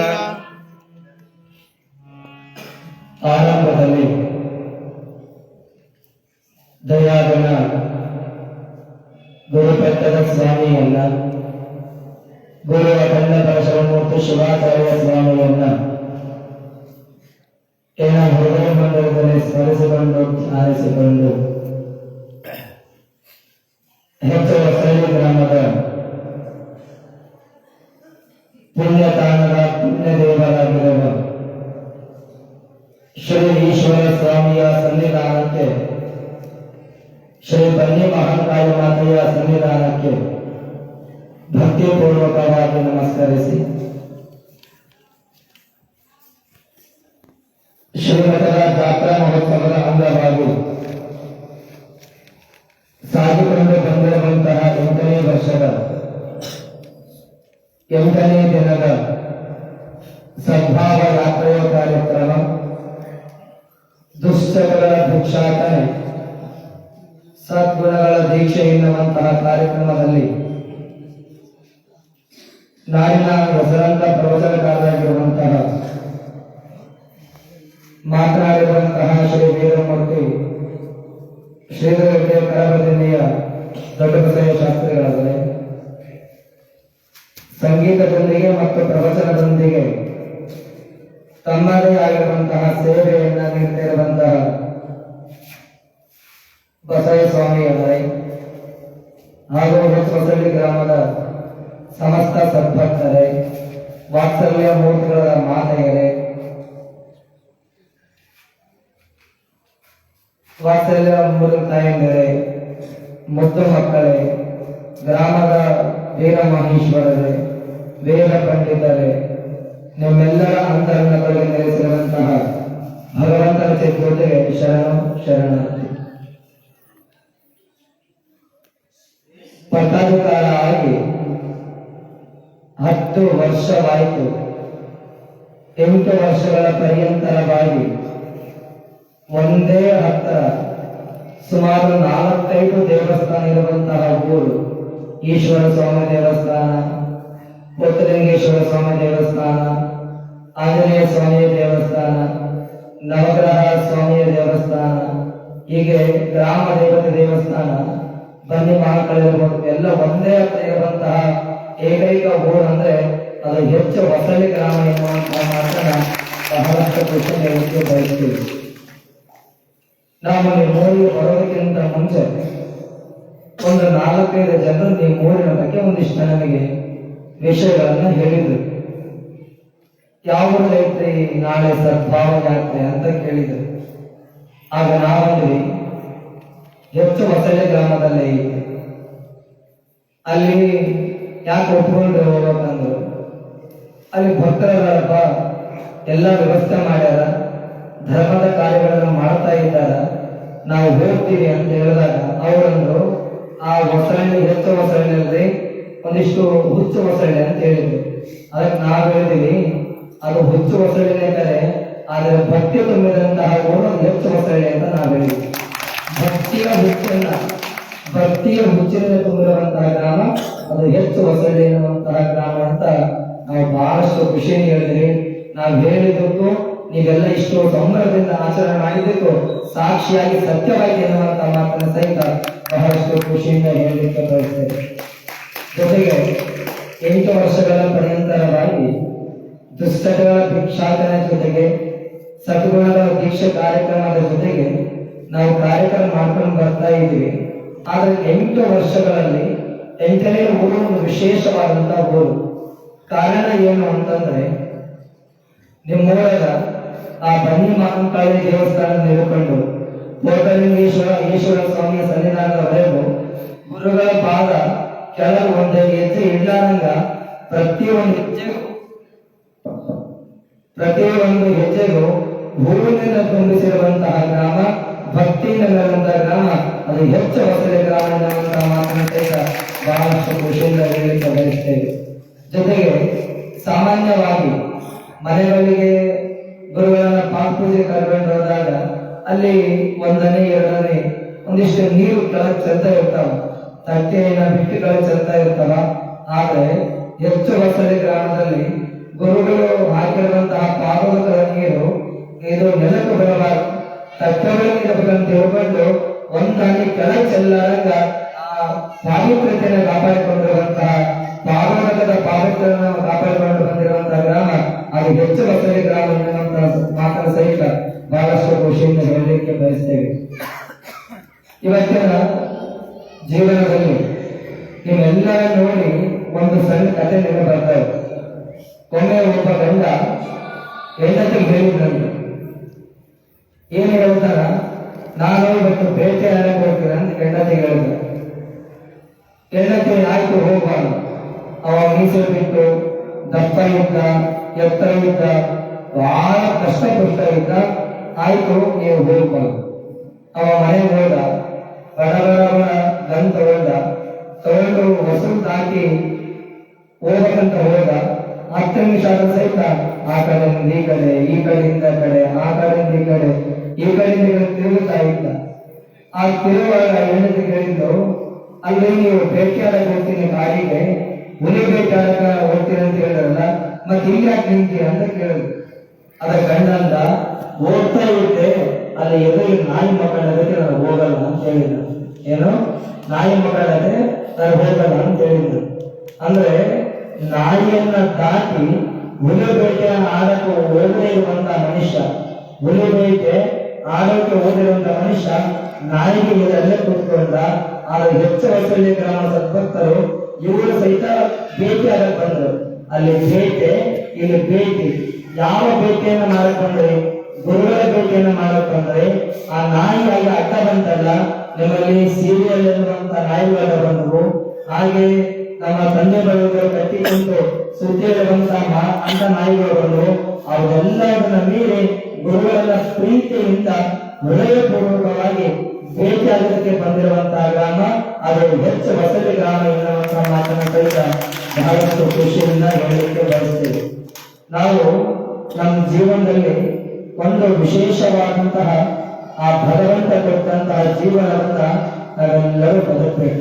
ಅದಕ್ಕ ಒಂದು ಮಾತನ್ನು ಹೇಳಬೇಕಂದ್ರೆ, ಬಹುಶಃ ತೆನಿ ನಮ್ಮ ಹೊಲದೊಳಗ ತೆನಿ ಇತ್ತಂದ್ರ ನೆಲ ಚಂದ ಕಾಣ್ತದೆ. ಹೊಲದೊಳಗ ತೆನಿ ಇತ್ತಂದ್ರ ನೆಲ ಚಂದ ಕಾಣ್ತದೆ. ಹಾಗೆ ಬಯಲು ತುಂಬಾ ಮೆಣಸಿನಕಾಯಿ ತುಂಬಿತ್ತಂದ್ರ ಮೆಣಸಿನಕಾಯಿ ಗಿಡ ಚಂದ ಕಾಣ್ತದೆ. ಮರದ ತುಂಬಾ ಹೂವು ಮತ್ತು ಹಣ್ಣುಗಳಿಂದ ತುಂಬಿದ್ರೆ ಆ ಮರ ಚಂದ ಕಾಣ್ತದೆ. ನಮ್ಮ ಹೆಚ್ಚು ಹೊಸಳ್ಳಿ ಗ್ರಾಮಕ್ಕೆ ಭಕ್ತಿಯಿಂದ ತುಂಬಿದಂತಹ ಗ್ರಾಮ ಅದು ಬಹಳಷ್ಟು ವಿಶೇಷವಾದಂತಹ ಗ್ರಾಮ. ಚಂದ ಕಾಣಲಿಕ್ಕೆ ಒಂದು ವಿಶೇಷವಾದಂತಹ ಗ್ರಾಮ ಎನ್ನುವಂತಹ ಮಾತನ್ನು ಹೇಳ್ತಾ ನೀವೆಲ್ಲರಿಗೆ ತಿಳಿಸುವುದಿಷ್ಟೇ, ಭಗವಂತ ನಮ್ಮೆಲ್ಲರಿಗೆ ಜೀವನವನ್ನು ಕೊಡ್ತಾನೆ. ನಾವು ಹೊಲವನ್ನು ಆಗೋದ್ರ ಅಲ್ಲಿ ಕೆಲವೊಂದು ಹತ್ರ ನಿಧಿ ಸಿಗುತ್ತದೆ. ಹಾಗೆ ಹೊಲವನ್ನ ನಾವು ಬೋರ್ ಹಾಕಿದ್ರೆ ನೀರು ಸಿಗುತ್ತದೆ. ಏನಾದ್ರೂ ಭಗವಂತ ನಮ್ಮ ಹೃದಯವನ್ನು ಆಗುತ್ತಂತಂದ್ರೆ ಬರೆಯಲು ಕಾಣದೇನು?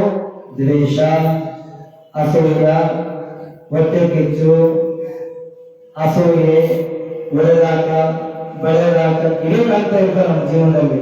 ನಮ್ಮ ಹೃದಯದೊಳಗ ಯಾಕೆ ಭೂಮಿ ಒಳಗ ಅಗಿದಾಗ ಮುತ್ತು, ರತ್ನ, ಚಿನ್ನ, ವಜ್ರ, ವೈಢೂರ್ಯಗಳೊಂದಿಗೆ ನೀವು ಸಿಗುತ್ತಾರಲ್ಲ, ಅಂದ್ರೆ ನಮ್ಮ ಹೃದಯದೊಳಗ ಆ ಬಂಗಾರಕ್ಕೆ ಸಮಾನವಾಗಿರುವಂತಹ ಒಂದಿಷ್ಟು ಪ್ರೀತಿ ಇದ್ರೆ ಸಾಕು, ಅದು ಮನುಷ್ಯನ ಹುಟ್ಟಿದ್ದಕ್ಕೆ ಸಾರ್ಥಕತೆ ಆಗ್ತದೆ ಎನ್ನುವಂತ ಮಾತನ್ನ ಈ ಸಂದರ್ಭದಲ್ಲಿ ಹೇಳಲಿಕ್ಕೆ ಬಯಸ್ತೇವೆ.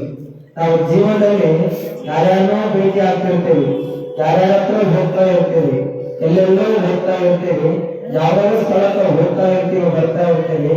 ಆದ್ರೆ ಅದೆಲ್ಲ ಸ್ಥಳಗಳು ಶೂನ್ಯವಾಗಿರುವಂತಹದ್ದು. ಜೀವನಕ್ಕೆ ನಿಜವಾದ ಯಾವ್ದಪ್ಪ ಅಂದ್ರೆ ಅದು ಇಂತಹ ಪುರಾಣ, ಪುಣ್ಯಕಥೆ, ದೈವತ್ವದ ಕುರುಡು ಎನ್ನುವಂತಹ ಮಾತನ್ನ ಈ ಸಂದರ್ಭದಲ್ಲಿ ಹೇಳಲಿಕ್ಕೆ ಬಯಸ್ತೇನೆ. ನಾವು ನಮ್ಮ ಜೀವನದಲ್ಲಿ ಒಬ್ಬ ಗುರುವನ್ನ ಯಾವಾಗಲೂ ಭೇಟಿ ಆಗಬೇಕು. ಈಗ ಆರೋಗ್ಯ ಸರಿ ಇಲ್ಲ ಅಂದ್ರ ಇಷ್ಟೇ ಕೇಳಿ, ಎಲ್ಲ ಕೇಳ್ತದಲ್ಲ ಎಲ್ಲರಿಗೆ? ಎಲ್ಲ ಸೈಲೆಂಟ್ ಕುಂದ್ರಿ. ನಾವು ನಮ್ಮ ಜೀವನದಲ್ಲಿ ಆರೋಗ್ಯ ಸರಿ ಇಲ್ಲ ಅಂದ್ರೆ ವೈದ್ಯರ ಹತ್ರ ಹೋಗ್ತೀವಿಲ್ರಿ? ಆರೋಗ್ಯ ಸರಿ ಇಲ್ಲ ಅಂದ್ರೆ ವೈದ್ಯರ ಹತ್ರ ಹೋಗ್ತೀವಿ. ಅದಕ್ಕೆ ನಮ್ಮ ಅನಾರೋಗ್ಯಕ್ಕೆ ಏನು ಬೇಕಲ್ಲ ಅದು ಔಷಧಿಯನ್ನು ಗುರು ಕೊಡ್ತಾನೆ. ಅದೇ ರೀತಿಯಾಗಿ ನಮ್ಮ ಜೀವನದಲ್ಲಿ ಕಾನೂನುಗಳಲ್ಲಿ ಏನೋ ಸಮಸ್ಯೆಗಳು ಬಂದರೆ ಲಾಯರ್ ಹತ್ರ ಹೋದರೆ ಆ ಲಾಯರು ತನ್ನದೇ ಆದಂತಹ ಕಾನೂನಿನ ಪರಿಷ್ಕಾರಗಳನ್ನು ಕೊಡ್ತಾನೆ. ಅವಾಗ ನಮ್ಮ ಆ ಹೊಲದ ಸಮಸ್ಯೆಗಳೆಲ್ಲ ಪರಿಹಾರ ಆಗ್ತವೆ. ಹಂಗೆ ನಮ್ಮ ಜೀವನದ ಏನಾದರೂ ಕೆಲವು ಸಮಸ್ಯೆಗಳು ಬಂದರೆ ಆ ಸಮಸ್ಯೆಗಳನ್ನು ಪರಿಹಾರ ಮಾಡೋರಪ್ಪ ಅಂದರೆ ಒಬ್ಬ ಗುರುವಿನ ಕೃಪೆ ಮಾತ್ರ. ಗುರುವಿನ ಗುಲಾಮನಾಗುವ ತನಕ ದೊರೆಯದಣ್ಣ ಮುಗುದಿ ಅಂತ ಹೇಳ್ಕೊಂಡು ಬರ್ತಾರೆ. ನಾವು ನಮ್ಮ ಜೀವನದಲ್ಲಿ ಬಹಳ ಅತ್ಯಮೂಲ್ಯವಾಗಿ ಯಾರನ್ನ ಭೇಟಿ ಆಗ್ಬೇಕಂದ್ರೆ ಒಬ್ಬ ಗುರುವನ್ನ ಭೇಟಿ ಆಗ್ಬೇಕು. ಯಾರ ಜೀವನದಲ್ಲಿ ಗುರುವನ್ನ ಭೇಟಿ ಆಗೋದಲ್ಲ ಅವ್ರ ಜೀವನದಲ್ಲಿ ಯಾವತ್ತೂ ಯಶಸ್ಸನ್ನು ಪಡ್ಕೊಳ್ಳಿಕ್ಕೆ ಸಾಧ್ಯನೇ ಇಲ್ಲ. ನಿಮ್ಮೆಲ್ಲರಿಗೆ ಗೊತ್ತಿರೋ ಹಾಗೆ ನಾವು ಒಳ್ಳೆಯ ಸಂಘವನ್ನು ಮಾಡಬೇಕು, ಗುರುವಿನ ಸಂಘವನ್ನು ಮಾಡಬೇಕು. ನಾವು ಗುರುವಿನ ಸಂಘವನ್ನು ಮಾಡೋದು ಬಿಟ್ಟು ಕೆಟ್ಟವರ ಸಂಘವನ್ನು ಮಾಡಿದ್ರೆ ಏನು ಆಗ್ತದೆ ಎನ್ನುವಂಥದ್ದನ್ನು ನಮ್ಮ ಮಹಾಭಾರತದಲ್ಲಿ ಸಾಕಷ್ಟು ವಿಷಯಗಳು ಬರ್ತವೆ. ಪಾಂಡವರ ಪಕ್ಷ ಯಾರಿದ್ರು ಮಹಾಭಾರತದಲ್ಲಿ? ಶ್ರೀಕೃಷ್ಣನಿದ್ದ. ಈತನಿಲ್ರಿ? ನೀವು ಅವಾಗ ಇದ್ದಿಲ್ಲ ಅಂತೀರಾ? ನಾವು ಅವಾಗ ಇದ್ದಿಲ್ಲ ಅಂತ ಮೇಡಮ್. ಮತ್ತೆ ಪಾಂಡವರ ಪಕ್ಷವಾಗಿ ಶ್ರೀಕೃಷ್ಣನಿದ್ದ, ದುರ್ಯೋಧನ ಅಥವಾ ಕೌರವರ ಪಕ್ಷವಾಗಿ ಶಕುನಿ ಇದ್ದ. ಪಾಂಡವರ ಪಕ್ಷದಲ್ಲಿರುವಂತಹ ಶ್ರೀಕೃಷ್ಣ ಆತನ ಉದ್ದೇಶವೇನು?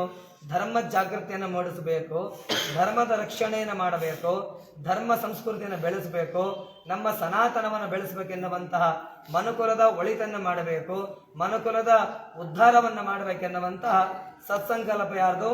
ಶ್ರೀಕೃಷ್ಣನದು. ಆದರೆ ಇದು ಒಬ್ಬರನ್ನು ಒಡೆದು ಆಳುವ ನೀತಿ ಆ ಶ್ರೀಕೃಷ್ಣ ಈ ಪಾಂಡವರಿಗೆ ಕಲಿಸಿದ್ದಿಲ್ಲ. ಎಲ್ಲರನ್ನ ಕೂಡಿಸಿ ಆಳುವಂತಹ ನೀತಿಯ ಸನ್ಮಾರ್ಗವನ್ನು ಶ್ರೀಕೃಷ್ಣ ಕಲಿಸಿದ್ದ ಪಾಂಡವರಿಗೆ. ಆದರೆ ಆ ಶಕುನಿ ಇಡೀ 101 ಜನ ಇರುವಂತಹ ಕೌರವರಿಗೆ ಆತನು ಒಂದು ಪಾಠವನ್ನು ಹೇಳಿಕೊಟ್ಟ. ಯಾವ ಪಾಠ? ಅಣ್ಣ ತಮ್ಮರಿಗೆ ಹೊಲ ಕೊಡಬೇಡ, ಅಣ್ಣ ತಮ್ಮರಿಗೆ ಜಾಗ ಕೊಡಬೇಡ, ಅಣ್ಣ ತಮ್ಮರಿಗೆ ಒಂದು ಅರಮನೆಯನ್ನು ಕೊಡಬೇಡ, ಅಣ್ಣ ತಮ್ಮರನ್ನ ಕಾಡಿಗೆ ಓಡಿಸು. ಈ ಅಧರ್ಮದಿಂದ ಜೀವನವೆಲ್ಲ ನಡೆಯುವ ಹಾಗೆ ಶಕುನಿ ಹೇಳಿಕೊಟ್ಟ. ಆದರೆ ಶಕುನಿ ಹೇಳಿದಂತಹ ಮಾತು, ಶ್ರೀಕೃಷ್ಣ ಹೇಳಿದಂತಹ ಮಾತು ಒಂದಿಷ್ಟು ವ್ಯತ್ಯಾಸ ಇದೆ. ಇಡೀ ಜಗತ್ತಿನಲ್ಲಿ ಕೆಟ್ಟವರಂತ ಯಾರಾದರೂ ಉಳಿದಿದ್ರಪ್ಪ ಅಂದರೆ ಕೆಟ್ಟವರ ಸಂಘ ಕೌರವರು ಮಾಡಿದ್ರು, ಆ ಕೆಟ್ಟವನು ಶಕುನಿಗಿದ್ದ. ಆದರೆ ಒಳ್ಳೆಯವರ ಸಂಘ ಈ ಪಾಂಡವರು ಮಾಡಿದ್ರು, ಒಳ್ಳೆಯವನು ಶ್ರೀಕೃಷ್ಣನಿದ್ದ. ನಾವು ಯಾರಾದರೂ ನಿಮ್ಮ ಮಕ್ಕಳಲ್ಲಿ, ನಿಮ್ಮ ಮನೆ ಮಕ್ಕಳಿಗೆ ಅರ್ಜುನ ಅಂತ ಹೆಸರಿಡುತ್ತೇರಿ, ಧರ್ಮರಾಯ ಅಂತ ಹೆಸರಿಡುತ್ತೀರಿ, ನಕುಲ ಸಹದೇವ ಅಂತ ಹೆಸರಿಡುತ್ತೀರಿ, ಹೀಗೆ ಭೀಮ ಅಂತ ಹೆಸರಿಡುತ್ತೀರಿ. ಯಾರಾದ್ರೂ ದುಶ್ಯಾಸನ ಅಂತ ಹೆಸರಿಟ್ಟೀರಾ? ಯಾರು ದುರ್ಯೋಧನ ಅಂತ ಹೆಸರಿಟ್ಟೀರಾ? ಶಕುನಿ ಅಂತ ಯಾರು ಹೆಸರಿಟ್ಟೀರಾ? ಹಾಗಾಗಿ ನಮ್ಮ ಜೀವನದಲ್ಲಿ ಬೆಲೆ ಬರಬೇಕಂದ್ರೆ ನಾವು ಯಾರ ಸಂಘ ಮಾಡಬೇಕು? ಉತ್ತಮರ ಸಂಘ ಮಾಡಬೇಕು. ಆ ಉತ್ತಮರು ಯಾರಾಗಿರ್ತಾರಪ್ಪ ಅಂದರೆ ಒಬ್ಬ ಗುರುಗಳು ಆಗಿರ್ತಾರೆ ಎನ್ನುವಂತಹ ಮಾತನ್ನು ನಾನು ಈ ಸಂದರ್ಭದಲ್ಲಿ ಹೇಳಕ್ಕೆ ಬಯಸ್ತೇನೆ. ಅದಕ್ಕೆ ನಮ್ಮ ಅನೇಕ ಶರಣರು ಗುರುವಿನ ಕುರಿತು ಹೇಳುತ್ತಾರೆ, ಮಡಿಕೆ ಮಾಡುವಡೆ ಮಣ್ಣೇ ಮೊದಲು, ಮಡಿಕೆಯ ಮಾಡುವಡೆ ಮಣ್ಣೇ ಮೊದಲು, ತೊಡಿಗೆಯ ಮಾಡುವಡೆ ಒನ್ನೇ ಮೊದಲು, ತೊಡಿಗೆಯ ಮಾಡುವಡೆ ಒನ್ನೇ ಮೊದಲು, ಶಿವಪಥ ನರಿವಡೆ ಗುರುಪಥವೇ ಮೊದಲು, ಶಿವಪಥವ ನರಿವಡೆ ಗುರುಪಥವೇ ಮೊದಲು. ಇದರ ಅರ್ಥ ಇಷ್ಟೇ, ಮಡಿಕೆಯ ಮಾಡುವಡೆ ಮಣ್ಣೇ ಮೊದಲು. ಈಗ ನಿಮ್ಮ ಮನೆಗ ಬೇಸಿಗೆ ಕಾಲ ಬಂದಾಗ, ಇವಾಗಿನ ಕಾಲದ ಫ್ರಿಡ್ಜ್ ಬಂದಿದ್ದಾವೆ. ಹಿಂದಿನ ಕಾಲದಲ್ಲಿ ತಂಪು ನೀರು ಕುಡಿಬೇಕಂತ ಏನು ಮಾಡ್ತಾ ಇದ್ರು? ತಂಪು ನೀರು ಬೇಕಂದ್ರೆ ಗಡಿಗೆನ ತಯಾರು ಮಾಡ್ತಾ ಇದ್ರು. ಕೆಲವೊಬ್ಬರು ಗಡಿಗೆಯನ್ನ ನೀರು ಕುಡ್ಲಿಕ್ಕೆ ಬಳಸ್ತಾರೆ, ಇನ್ನೊಂದಿಷ್ಟು ಜನ ಗಡಿಗೆಯನ್ನ ಹುಣಸೆ ಚಟ್ನಿ ಇಡೋದಕ್ಕೆ ಬಳಸ್ತಾರೆ. ಇವತ್ತಿನ ಕಾಲದಲ್ಲಿ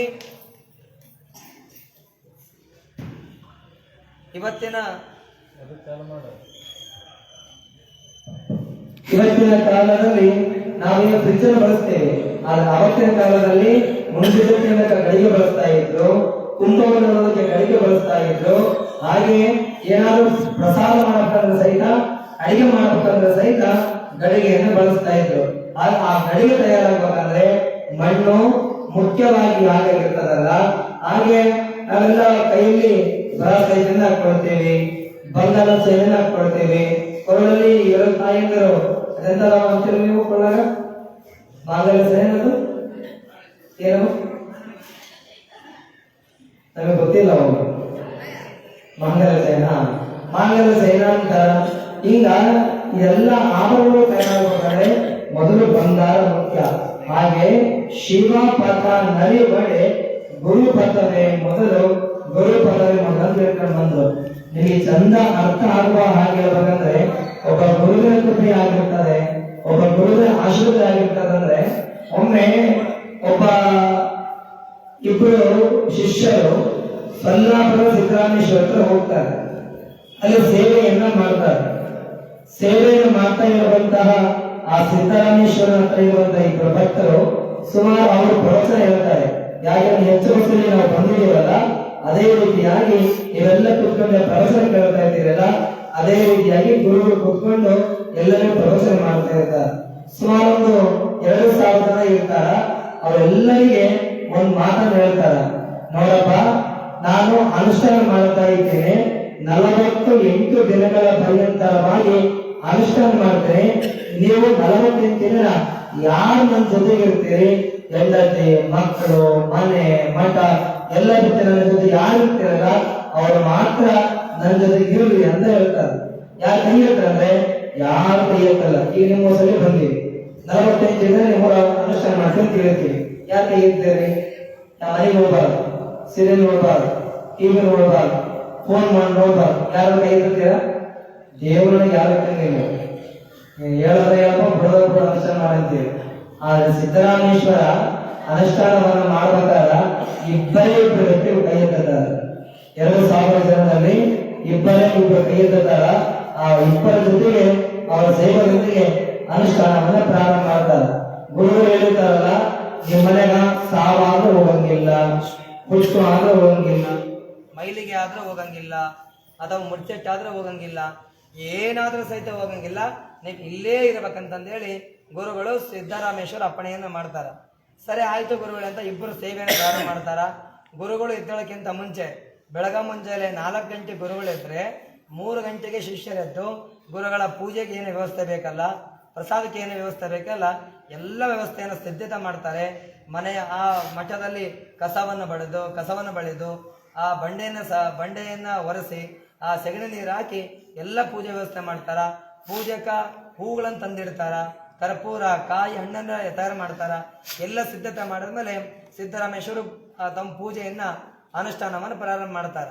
ಆ ಸಿದ್ದರಾಮೇಶ್ವರರು ಸುಮಾರು 20-25 ದಿನ ಪರ್ಯಂತರವಾಗಿ ಅನುಷ್ಠಾನ ಮಾಡುವಂತಹ ಸಂದರ್ಭದಲ್ಲಿ ಇಬ್ಬರಿದ್ದಾರಲ್ಲ, ಅದು ಒಬ್ಬ ಶಿಷ್ಯ ಗುರುಗಳ ಹತ್ರ ಬಂದ.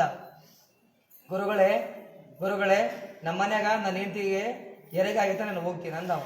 ಏನಂದ? ನನ್ನ ಮನ್ಯಾಗ ನನ್ನ ಹೆಂಡತಿಗೆ ಅದು ಹೆರಿಗೆ ಆಯ್ತಾ ನಾನು ಹೋಗ್ತೀನಿ ಅಂದ. ಗುರುಗಳು ಮಾತಾಡ್ತಿದ್ದಿಲ್ಲ. ಆದ್ರೂ ಸಹಿತ ಗುರುಗಳು ಕೇಳಾರಂಗ ಗುರುಗಳು ಸೊನ್ನೆ ಮಾಡಿದ್ರು, ಹೋಗ್ಬೇಡ ಅಂತ. ಅವ ಕೇಳದೆ ಸೀದಾ ಆ ಮಠವನ್ನು ಬಿಟ್ಟು ಹೋದ. 48 ದಿನಗಳ ಪರ್ಯಂತರವಾಗಿ ಇನ್ನೊಬ್ಬ ಇದ್ನಲ್ಲ, ಅವನು ಸಂಪೂರ್ಣವಾಗಿ ಸೇವೆ ಮಾಡಿದ ನಂತರ 48 ದಿನ ಸಂಪೂರ್ಣ ಆದ ಮೇಲೆ ಒಬ್ಬ ಶಿಷ್ಯ ಏನು ಸೇವೆ ಮಾಡ್ತಿದ್ನಲ್ಲ, ಅವನ ಮನೆತನದಿಂದ ಒಂದು ಫೋನ್ ಬಂದಿತ್ತು ಆತಗೆ. ಯಾವುದು ಫೋನ್ ಬಂದಿತ್ತು? ದೂರವಾಣಿ ಮುಖಾಂತರ ಪತ್ರ ಬಂದಿತ್ತು. ಅದನ್ನ ತಗೊಂಡು ಹಂಗೆ ಮುಚ್ಚಿಟ್ಟಿದ್ದ.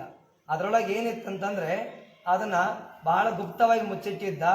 ಅದು ದೊಡ್ಡ ಸಮಸ್ಯೆ ಏನಂತಂದ್ರೆ, ಈತನ ಹೆಂಡತಿ, ಗುರುಗಳು 47 ದಿನ ಅನುಷ್ಠಾನ ಮಾಡಿದ್ರು, 48ನೇ ದಿನ ಈತನ ಹೆಂಡತಿ ಸತ್ತು ಹೋಗ್ಯಾಳ ಅಂತ ಸುದ್ದಿ ಬಂತು. ಏಮಂತು? ಪತ್ರ ಬಂತು. ಸರಿ, ಪತ್ರ ಬಂದು ಅವನೇನು ಮಾಡ್ದ? ಯಾರಿಗೂ ತೋರಿಸ್ಲಿಲ್ಲ, ಗುರುಗಳಿಗೆ ತೋರಿಸ್ಲಿಲ್ಲ. ಸುಮ್ಮನೆ ತಗೊಂಡ ಒಂದು ಮೂಲೆಯಲ್ಲಿ ಇಟ್ಟ. ಮೂಲೆಯಲ್ಲಿ ಆ ಪತ್ರವನ್ನು ಇಟ್ಟ ನಂತರ ಗುರು ಸೇವೆಯನ್ನು ಮಾಡ್ದ. 48 ದಿನ ಪರ್ಯಂತರವಾಗಿ ಅನುಷ್ಠಾನ ಮಾಡಿದ್ಮೇಲೆ ಗುರುಗಳು, ನಡೆಯಪ್ಪ ಶಿಷ್ಯ, ನಿಮ್ಮ ಊರಿಗೆ ಹೋಗೋಣ, ನಿಮ್ಮ ಹೆಂಡತಿಗೆ ಮತ್ತೆ ಗಂಡ ಇಬ್ಬರಿಗೂ ಸೇರಿಸಿ ಆಶೀರ್ವಾದ ಮಾಡ್ತೀನಿ ನೋಡ್ರಿ ಅಂತ ಗುರುಗಳು ಹೇಳಿದರು. ಯಾರು ಹೇಳಿದ್ರು? ಸೊಲ್ಲಾಪುರದ ಸಿದ್ದರಾಮೇಶ್ವರರು ಹೇಳಿದರು. ಇವ ಹೇಳಕ್ಕೆ ಬಾಯಿ ತೊದಲ್ತಾ ಇತ್ತು. ಅಲ್ರಿ ಗುರುಗಳೇ, ಬೇಡ ಇನ್ನೊಂದಿನ ಹೋಗೋಣ, ಇವತ್ತು ಬೇಡ ಅಂದ. ಇಲ್ಲ, ಬಾ ಹೋಗೋಣ ಬಾ.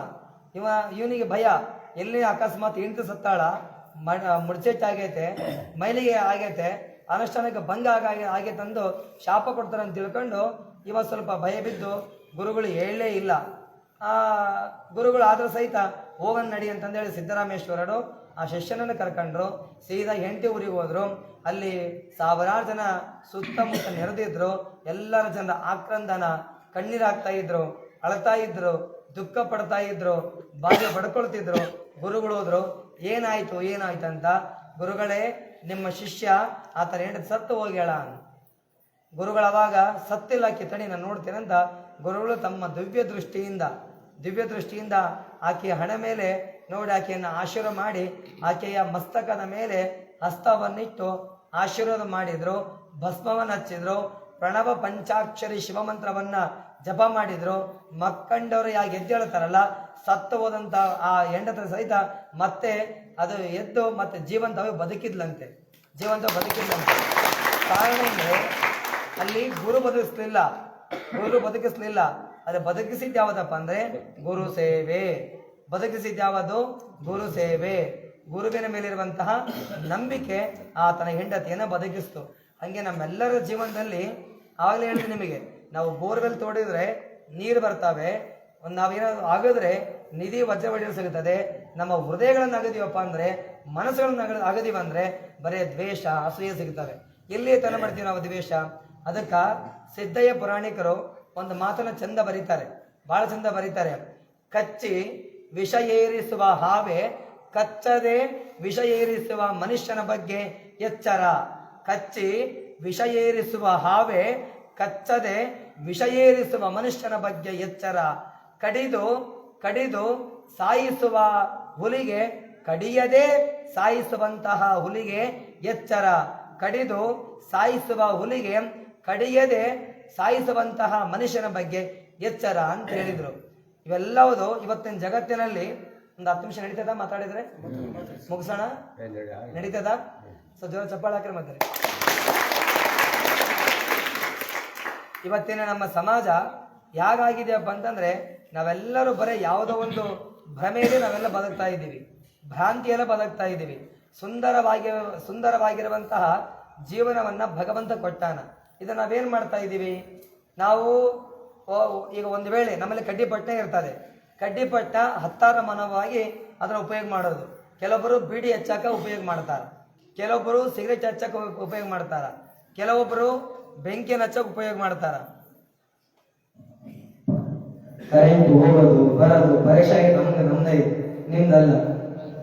ಕಡ್ಡಿಯನ್ನ ಬೀಡಿ ಹಚ್ಚಕ್ ಉಪಯೋಗ ಮಾಡ್ತಾರ, ಸಿಗರೇಟ್ ಹಚ್ಚಕ್ ಉಪಯೋಗ ಮಾಡ್ತಾರ, ಅದೇ ಕಡ್ಡಿಯನ್ನ ಮನೆ ಬೆಂಕಿ ಹಚ್ಚಕ್ ಉಪಯೋಗ ಮಾಡ್ತಾರ, ಅದೇ ಕಡ್ಡಿಯನ್ನ ಮನೆಯಲ್ಲಿ ಒಲೆ ಹಚ್ಚಕ್ ಉಪಯೋಗ ಮಾಡ್ತಾರ, ಅದೇ ಒಂದು ಕಡ್ಡಿಯಿಂದ ದೀಪವನ್ನು ಸಹಿತ ಹಚ್ಚಕ್ ಉಪಯೋಗ ಮಾಡ್ತಾರಲ್ಲ. ನಾವು ಯಾವ ಕಡ್ಡಿಯಲ್ಲಿ ದೋಷ ಇಲ್ಲ, ಕಡ್ಡಿ ಹಚ್ಚುವಂತಹ ಆ ಕಡ್ಡಿ ಯಾವ್ದಕ್ಕೆ ಹಚ್ಚುತ್ತೀವಲ್ಲ ಆ ಮನುಷ್ಯನ ಮನಸ್ಸಲ್ಲಿ ದೋಷ ಇರ್ತದೆ. ಹಾಗಾಗಿ ಮನುಷ್ಯನ ಮನಸ್ಸು ಅದು ಡಿವೈಡ್ ಆಗ್ತಾ ಒಡೆದು ಹೋಗ್ತಾ ಇದೆ. ಹಾಗಾಗಿ ನಾವು ಕಡ್ಡಿಯಿಂದ ದೀಪ ಹಚ್ಚುವಂತ ಕೆಲಸವನ್ನ ಮಾಡಬೇಕು. ಕಡ್ಡಿಯಿಂದ ನಾವು ದೀಪ ಹಚ್ಚುವ ಕೆಲಸವನ್ನ ಮಾಡಿದ್ರೆ ಆ ಕಡ್ಡಿಗೂ ಸಾರ್ಥಕತೆ ಆಗ್ತದೆ. ನಮ್ಮೆಲ್ಲರ ಮಾತುಗಳಿಂದ, ನಮ್ಮೆಲ್ಲರ ಮನಸ್ಸುಗಳಿಂದ, ನಮ್ಮೆಲ್ಲರ ಹೃದಯಗಳಿಂದ ನಾವು ಏನ್ ಹಚ್ಚಬೇಕಂದ್ರೆ ಆ ಭಗವಂತನ ಮೇಲೆ ಪ್ರೀತಿಯಿಂದ, ಭಕ್ತಿಯಿಂದ, ಶ್ರದ್ಧೆಯಿಂದ ನಾವೆಲ್ಲರೂ ಭಕ್ತಿಯ ಜ್ಯೋತಿಯನ್ನು ಹಚ್ಚಬೇಕು. ಹಾಗಾಗಿ ಇವತ್ತಿನ ಮನುಷ್ಯನ ಜೀವನ ಹೆಂಗಾಗಿದೆ ಅಂದ್ರೆ, ಹುಲಿ ತನಗೆ ಇರುವಂತಹ ಭಗವಂತ ಕೊಟ್ಟಂತ ಜೀವನದಲ್ಲಿ ಅದು ಸತ್ತಿರುವಂತಹ ಪ್ರಾಣಿಯನ್ನ ಯಾವತ್ತೂ ತಿನ್ನಂಗಿಲ್ಲ. ಅದು ಏನ್ ಮಾಡಲ್ಲ, ಸತ್ತಿರುವಂತಹ ಪ್ರಾಣಿಯನ್ನು ಯಾವತ್ತೂ ತಿನ್ನಂಗಿಲ್ಲ. ಜೀವಂತವಾಗಿರುವಂತಹ ಪ್ರಾಣಿಯನ್ನ ಬೇಟೆಯಾಡಿನೇ ಅದು ತನ್ನ ಆಹಾರವನ್ನು ಹುಡುಕೊಳ್ತಾರೆ. ಸತ್ತಂತಹ ಪ್ರಾಣಿಯನ್ನು ತಿನ್ನಂಗಿಲ್ಲ, ಬೇಟೆಯಾಡಿ ತನ್ನ ಆಹಾರ ಹುಡುಕೊಳ್ತದೆ. ಹಾಗೆ ಆಕಳು ಹುಲ್ಲನ್ನೇ ತಿಂದು ಅಮೃತ ಸಮಾನವಾಗಿರುವಂತಹ ಹಾಲನ್ನು ಕೊಡ್ತದಲ್ಲ, ಯಾವತ್ತು ನಾನು ಉಪವಾಸ ತಿಳ್ಕೊಂಡು ಆ ಆಕಳು ಯಾವತ್ತು ಬೇರೆ ಮಾಂಸವನ್ನಾಗಲಿ ಬೇರೆ ಪ್ರಾಣಿಯ ಮಾಂಸವನ್ನು ಯಾವತ್ತೂ ತಿಂದಿಲ್ಲ. ಆದ್ರೆ ಮನುಷ್ಯ ಏನ್ ಮಾಡ್ತಾ ಇದ್ದಾನ? ಈಗ ಉದಾಹರಣೆ, ನಮ್ಮಲ್ಲಿ ಏನಾಗ್ತದೆ ಅಂದ್ರೆ, ಒಂದು ನೊಣ ಇರ್ತದೆ. ಆ ನೊಣವನ್ನು ಯಾವ ತಿಂತದೆ? ಹಲ್ಲಿ ತಿಂತದೆ. ಆ ಹಲ್ಲಿಯನ್ನು ಯಾವ ತಿಂತದೆ? ಕಪ್ಪೆ ತಿಂತದೆ. ಹಲ್ಲಿಯನ್ನ ಕಪ್ಪೆ ತಿಂತದೆ. ಆ ಕಪ್ಪೆಯನ್ನು ಯಾವ ತಿಂತದೆ? ಹಾವು ತಿಂತದೆ. ಹಾವು ಯಾವ ತಿಂತದೆ? ಕೋಳಿ ಅದನ್ನ ತಿಂತದೆ. ಆದ್ರೆ ಕೋಳಿಯನ್ನ ನಾವು ಹೇಳಂಗಿಲ್ಲ. ಅದನ್ನ ಅಂದ್ರೆ ಸಂಪೂರ್ಣವಾಗಿ ವಿಷ ತುಂಬಿದ ಜೀವಗಳು ನಮ್ಮವಾಗಿದ್ದಾವೆ. ಹಾಗಾಗಿ ನಮ್ಮ ಜೀವನದಲ್ಲಿ ನಾವು ಶ್ರೀಮಂತರಾದ ಬದುಕಲು ಚಿಂತೆ ಇಲ್ಲ. ಶ್ರೀಮಂತರಾಗಿ ಬದುಕೋದು ದೊಡ್ಡದಲ್ಲ, ಬಡವರಾಗಿ ಬದುಕೋದು ದೊಡ್ಡದಲ್ಲ. ನಾವೆಲ್ಲರೂ ಹೃದಯ ಶ್ರೀಮಂತಿಕೆ ಜೊತೆಗೆ ಬದುಕಿದ್ರೆ ಅದು ಮನುಷ್ಯನ ಜೀವನ ಸಾರ್ಥಕತೆ ಬದುಕು ಆಗ್ತದೆ ಎನ್ನುವಂತಹ ಮಾತನ್ನ ಈ ಸಂದರ್ಭದಲ್ಲಿ ಹೇಳ್ತಾ, ಹಾಗಾಗಿ ನಾವು ಯಾವಾಗಲೂ ಜೀವನದಲ್ಲಿ ಒಬ್ಬ ಗುರುವಿನ ಸಂಘವನ್ನ ಮಾಡಬೇಕು. ಗುರುವಿನ ಸಂಘ ಆಗಿರ್ತದೆ ಅಂದ್ರೆ ಆ ಗುರುವಿನ ಸಂಘ ಕೂಡಿಸುವಂತಹ ಬದುಕಾಗಿರ್ತದೆ. ಇವತ್ತು ಸ್ವಲ್ಪ ಕರೆಂಟ್ ಹೋಗೋದು ಬರೋದು, ಕರೆಂಟ್ ಹೋಗೋದು ನಾವು ಹ್ಯಾಂಗ್ ಮಾಡಿವಂತಂದ್ರೆ, ನಾವು ನಮ್ಮ ಹೃದಯದಲ್ಲಿ ಭಗವಂತ ಕರೆಂಟ್ ಇದ್ರೇನು ಬಿಟ್ರೇನು ಜ್ಞಾನದ ಬೆಳಕನ್ನಿಟ್ಟಾನ. ಜ್ಞಾನದ ಬೆಳಕನ್ನಿಟ್ಟಾನ. ನಿಜವಾದ ಸ್ಪೀಕರ್ ಯಾವಂದ್ರೆ ಕಿವಿಗಳು. ನಮಗೆ ಭಗವಂತ ಮೊದಲ ಸ್ಪೀಕರ್ ಕೊಟ್ಟಾನ. ನಾವು ಇವೆಲ್ಲವನ್ನ ಬದಿಗಿಟ್ಟು ಇವೆಲ್ಲ ಆರ್ಟಿಫಿಷಿಯಲ್ ನಾವೆಲ್ಲ ಹೋಗಿದ್ದೀವಿ. ಹಾಗಾಗಿ ನಮ್ಮ ಜೀವನದಲ್ಲಿ ಬದುಕಿ ಒಂದು ಬೆಲೆ ಬರಬೇಕಂದ್ರೆ ಉತ್ತಮರಾಗ ಬದಲಬೇಕು, ಉತ್ತಮ ಸಂಘವನ್ನ ಮಾಡಬೇಕು, ಉತ್ತಮ ಸಹವಾಸವನ್ನ ಮಾಡಬೇಕು ಎನ್ನುವಂತಹ ಮಾತನ್ನ ಈ ಸಂದರ್ಭದಲ್ಲಿ ಹೇಳ್ತಾ, ಸ್ವಲ್ಪ ಕಾರ್ಯಕ್ರಮ ಬಹಳಷ್ಟು ಅದ್ಭುತವಾಗಿದೆ. ನಾವು 10 ವರ್ಷದಲ್ಲಿ ಪ್ರಕಾಶಿಕಾರದಲ್ಲಿ 8 ವರ್ಷದಲ್ಲಿ ಕಾರ್ಯಕ್ರಮ ಮಾಡಿರಲ್ಲ, ಅದೆಲ್ಲವನ್ನು ಮೀರಿಸುವಂತಹ ಕಾರ್ಯಕ್ರಮ ಅದು ಹೆಚ್ಚು ವರ್ಷಗಳಾಗಿದೆ ಎನ್ನುವಂತಹ ಮಾತನ್ನ ಬಹಳಷ್ಟು ನಾವು ಹೇಳಿಕ್ಕೆ ಬಯಸಿರುವಂತಹ ಮಾತನ್ನ ಹೇಳ್ತಾ, ಬಹುಶಃ ನಮ್ಮ ತಾಯಿಯರೆಲ್ಲರೂ ಕಲಸದ ಮುಖಾಂತರ ಹಾಗೆ ಡೊಳ್ಳಿನ ಮುಖಾಂತರ ಬಹುಶಃ ಕಲಸ ತಂದವರಿಗೆ, ಡೊಳ್ಳು ಬೆಳೆದವರಿಗೆ, ನಾಳೆ ಬುದ್ಧರಿಗೆ ಒಂದು ಗೌರವವಾದಂತಹ ಚಪ್ಪಾಳೆಯೊಂದಿಗೆ ಅವರ ಅಭಿನಂದನೆಯನ್ನ ಸಲ್ಲಿಸಬೇಕು. ಸಲ್ಲಿಸಬೇಕು. ನಾವು ಇವತ್ತು ನಾವು ಯಾವ್ದಾದ್ರು ಪಕ್ಷದಲ್ಲಿ ಓಡಾಡ್ತೀವಿ, ಯಾವ್ದಾದ್ರು ನಾವು ಹೋರಾಟ ಮಾಡ್ತೀವಿ, ಆದ್ರೆ ನಾವೆಲ್ಲರೂ ಧಾರ್ಮಿಕತೆಯ ಧರ್ಮಕ್ಕಾಗಿ ನಾವೆಲ್ಲರೂ ಓಡಾಡಬೇಕು. ನಮ್ಮ ದೇಶ ಇಷ್ಟು ಸ್ವತಂತ್ರವಾಗಿತ್ತಲ್ಲ, ಇದಕ್ಕೆ ಎಷ್ಟೋ ಜನರು ವೀರ ಯೋಧರ ಪ್ರಾಣವನ್ನು ಬಲಿದಾನ ಮಾಡ್ಯಾರ, ವೀರ ಯೋಧರು ತಮ್ಮ ಜೀವನ ಬಲಿದಾನ ಮಾಡ್ಯಾರ. ಅವರ ಬದುಕು, ಅವರು ಮಾಡಿರುವಂತಹ ಜಾಗಕ್ಕೆ ಬೆಲೆ ಕೊಡಬೇಕಂದ್ರೆ ನಾವು ದೇಶದ ಬಗ್ಗೆ, ದೇಶದ ಹೆಮ್ಮೆ ಬಗ್ಗೆ, ದೇಶದ ಗರಿಮೆ ಬಗ್ಗೆ ನಾವೆಲ್ಲ ತಿಳ್ಕೋಬೇಕು. ಮತ್ತು ನಾವು ನಮ್ಮ ಜೀವನದಲ್ಲಿ ಹುಟ್ಟಿದಂತಹ ಮಗುವಿಗೆ 3 ವರ್ಷ ಪರ್ಯಂತರವಾಗಿ ತಾಯಿ ತನ್ನ ಎದೆಯಿಂದ ಹಾಲನ್ನು ಕೊಟ್ಟರೆ ನಾವು ಸಾಯುವವರೆಗೂ ನಮ್ಮ ಹಾಲನ್ನು ಉಳಿಸಿ ಬದುಕಿಸುವಂಥದ್ದು ಅದು ಕಾಮಧೇನು ಗೋಮಾತೆ. ಅಂತಹ ಗೋಮಾತೆ ಎಲ್ಲ ಕಡೆಗೂ ಅದನ್ನ ಸಾಯಿಸ್ತಾ ಇದಾರ, ಹತ್ಯೆ ಮಾಡ್ತಾ ಇದಾರ. ಅದನ್ನ ಸಂರಕ್ಷಣೆ ಮಾಡುವಂತ ಕೆಲಸ ನಮ್ಮದಾಗಬೇಕು. ತಪ್ಪುಗಳು ನಡೀತಾವಲ್ಲ, ಆ ತಪ್ಪುಗಳು ಮಾಡೋನು ಕೆಟ್ಟವನಲ್ಲ. ತಪ್ಪುಗಳು ನಡೆಯುವಂತ ಜಾಗದಲ್ಲಿ ಅದನ್ನ ನೋಡ್ತಾ ವಿಡಿಯೋ ಮಾಡ್ಕೊಂಡಿರ್ತಾರಲ್ಲ, ಅವನು ನಿಜವಾದಂತ ಅಪರಾಧಿ ಆಗ್ತಾರಂತೆ, ನಿಜವಾದಂತ ಕಳ್ಳನಾಗ್ತಾರಂತೆ. ಹಾಗಾಗಿ ಆ ಗೋ ಹತ್ಯೆನ ಅದು ಖಂಡಿಸಬೇಕು. ನಮ್ಮ ರೈತರ ಬಾಳು ಮತ್ತೆ ಬದುಕು ಬಂಗಾರದಿಂದ ಆಗ್ಬೇಕು. ನಮ್ಮ ರೈತರು ಇವತ್ತೆಲ್ಲರೂ ಶ್ರೀಮಂತರಾಗ್ಯಾರ, ಎಲ್ಲ ರಾಜಕೀಯದವರು ಶ್ರೀಮಂತರಾಗ್ಯಾರ, ವ್ಯಾಪಾರಸ್ಥರು ಶ್ರೀಮಂತರಾಗ್ಯಾರ. ಆದ್ರೆ ಚಳಿ ಅನ್ನದೆ, ಮಳೆ ಅನ್ನದೆ, ಹಾಗೆ ಬಿಸಿಲನ್ನದೆ, ಗಾಳಿ ಅನ್ನದೆ, ರಾತ್ರಿ ಹಗಲು ಅನ್ನದೆ 24 ತಾಸು ಪರ್ಯಂತರವಾಗಿ ಹೊರದಲ್ಲಿ ನಿಂತು ಯಾವುದೇ ಫಲಾಪೇಕ್ಷೆ ಇಲ್ಲದೆ ಒಬ್ಬ ರೈತ ಭೂತಾಯಿಯ ಸನ್ನಿಧಾನದಲ್ಲಿ ನಿಂತು ದುಡಿತಾನಲ್ಲ, ಅವನಿಗೆ ನಿಜವಾದಂತಹ ದೊಡ್ಡ ತ್ಯಾಗಿ. ಅವನಿಗೆ ನೇಗಿಲ ಯೋಗಿ ಅಂತ ಕರೆದ್ರು. ರೈತನಿಗೆ ಏನ್ ಮಾಡಿದ್ರು? ನೇಗಿಲ ಯೋಗಿ ಅಂತ ಕರೆದ್ರು. ಅಂತವರಿಗೆ ಸರಿ ಮಳೆ ಬಂದ್ರೆ ಬೆಳೆ ಬರ್ತಾ ಇಲ್ಲ, ಬೆಳೆ ಬಂದ್ರೆ ಒಳ್ಳೆ ಮಾರ್ಕೆಟ್ ಬೆಳೆ ಬರ್ತಾ ಇಲ್ಲ. ಕಾರಣ ಏನಂತಂದ್ರೆ ಎಲ್ಲರೂ ಶ್ರೀಮಂತ ಆಗ್ತಾರೆ, ರೈತ ರೈತನಾಗಿದ್ದಾನ, ರೈತ ಬಡವ ಆಗಿದ್ದಾನ. ಹಾಗಾಗಿ ನಮ್ಮೆಲ್ಲರ ಬದುಕು ಬದಲಾವಣೆ ಆಗ್ಬೇಕು. ಹೊಲದಲ್ಲಿ ಒಳ್ಳೆ ಚೆನ್ನಾಗಿ ಬೆಳೆ ಬರ್ಬೇಕಂದ್ರೆ ಒಂದಿಷ್ಟು ನಾವು ಏನಾದ್ರು ಹೊಲದಲ್ಲಿ ಬದಲಾವಣೆ ಮಾಡೋದಾಗ್ಬೇಕು. ಒಂದು ಮೆಣಸಿನ್ಕಾಯಿ ಹಾಕ್ತಿವಂದ್ರೆ 10 ವರ್ಷ ಮೆಣಸಿನ್ಕಾಯಿ ಹಾಕ್ಬಾರ್ದು, 3 ವರ್ಷಕ್ಕೊಮ್ಮೆ ಒಂದಿಷ್ಟು ಆ ಹೊಲದಲ್ಲಿ ಬೆಳೆಯನ್ನು ಬದಲಾವಣೆ ಮಾಡಬೇಕು. ಆ ಹೊಲದಲ್ಲಿ ಉತ್ತಮ ಬೆಳೆ ಬರ್ತದೆ. ಈಗ ಅನೇಕ ವಿಚಾರಗಳೊಂದಿಗೆ ಮುಖ್ಯವಾಗಿ ಜಂಗಮಗಳಿಂದ ಬಂದಿರುವಂತಹ ಉದ್ದೇಶವಿಕ್ಕೆ ದುಶ್ಚಟಗಳ ಭಿಕ್ಷಾಟನೆ. ನಾವು ಮೊನ್ನೆ ಯಾವುದೋ ಊರಿಗೆ ಹೋಗಿದ್ವಿ, ಆ ಊರಲ್ಲಿ ಹೋಗಿ ದುಶ್ಚಟ ಭಿಕ್ಷಾಟನೆ ಅಂತ ಹೋಗಿವಿ. ಎದಕ್ಕೆ ಹೋಗಿವಿ? ದುಶ್ಚಟ. ದುಶ್ಚಟ ಅಂದ್ರೆ ಏನು ನಿಮಗೆ ಗೊತ್ತಾಗಿಲ್ಲ? ದುಶ್ಚಟ ಅಂದ್ರೆ ಏನು? ದುಶ್ಚಟ ಅಂದ್ರೆ ಏನು? ನಿಮ್ಮೂರ ಮಾಡಲೇನಲ್ಲ, ಬೀಡಿ ಸೇದಲೇನು, ಸೆರೆ ಸೇದಲೇನು, ಹೋಲಿಸಿ ಆಡಲೇನು, ಇಸ್ಪೇಟ್ ಆಡಲೇನು, ಚಾಡಿ ಹೇಳಲೇನು, ಕುಡಿಯಲೇನು, ಯಾವ ನಿಮ್ಮೂರ ಮಾಡಲ್ಲ ಅನ್ಸುತ್ತೆ ಹೆಚ್ಚು ಸಲ ದುಶ್ಚಟ. ಇವೆಲ್ಲ ದುಶ್ಚಟ. ನಾವು ಬಿಡಿಸಕಂತ ಹೋಗಿ ಅವ್ನ ಪಕ್ಕಕ್ಕೆ ಬಂದು ಬೀಡಿಸೇ ಕೊಡ ನಾನೇನ್ ಮಾಡಕ್ ನಾನು ಸ್ವಲ್ಪ ಸೇರ್ತೀನಿ. ಒಬ್ಬ ಗುರುಗಳತ್ರ ಒಬ್ಬ ಕರ್ಕೊಂಡು ಹೋಗಿದ್ವಿ. ಗುರುಗಳಿಗೆ ಬಹಳ ತರ ಬಿಡಿಸಿ ಅಂತ ಹೇಳಿದ್ವಿ. ಗುರುಗಳು ಅವ್ರು ಬಂದು, ಶಿಷ್ಯ ನೀನು ಸಿಗರೇಟ್ ಸೇರೆ ಬಿಡದೆ ಇದ್ರೆ ನಾನು ಸ್ಟಾರ್ಟ್ ಮಾಡ್ತೇನೆ ಅಂತ ಹೇಳಿದ್ರು ಗುರುಗಳು. ನಾನು ಪ್ರಾರಂಭ ಮಾಡ್ತೇನೆ. ಅವಾಗ ಆತಂದ ಬ್ಯಾಡ ಹೇಳಪ್ಪ ನಾನು ಬಿಡ್ತೀನಿ ಅದನ್ನಂತಂದೇಳಿ ಪ್ರಮಾಣ ಮಾಡಿ ಹೊರಗೆ ಬಂದ. ನಾವು ಹೊರಗೆ ಬಂದ್ವಿ. ನೀವು ಗುರುಗಳು ಇಬ್ಬರು ಸೇರಿ ನಾನು ಸಿಗರೇಟ್ ಸೇರೆ ಬಿಡಿಸಿರಿ, ಬೀಡಿ ಸೇರೆ ಬಿಡಿಸಿಲ್ಲ ಅಂತ ಬೀಡಿಸಿಲ್ಲ, ಬಿಡಿಸಿಲ್ಲ. ಹಿಂಗ ಎಷ್ಟು ನಾವು ಏನ್ ಮಾಡ್ತೇವೆ ಅಂದ್ರೆ ಒಂದು ಪರಿಹಾರ ಹುಡುಕಿರ್ತೀವಿ.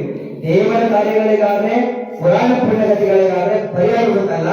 ನಾವು ಇಂಥವ್ರಾದ್ರೆ ಪರಿಹಾರ ಹುಡುಕ್ತಾ ಹೋಗ್ತೀವಿ. ಹಾಗಾಗಿ ಆದಷ್ಟು ದುಷ್ಟರಿಂದ ನಾವೆಲ್ಲ ಮುಕ್ತರಾಗಬೇಕು.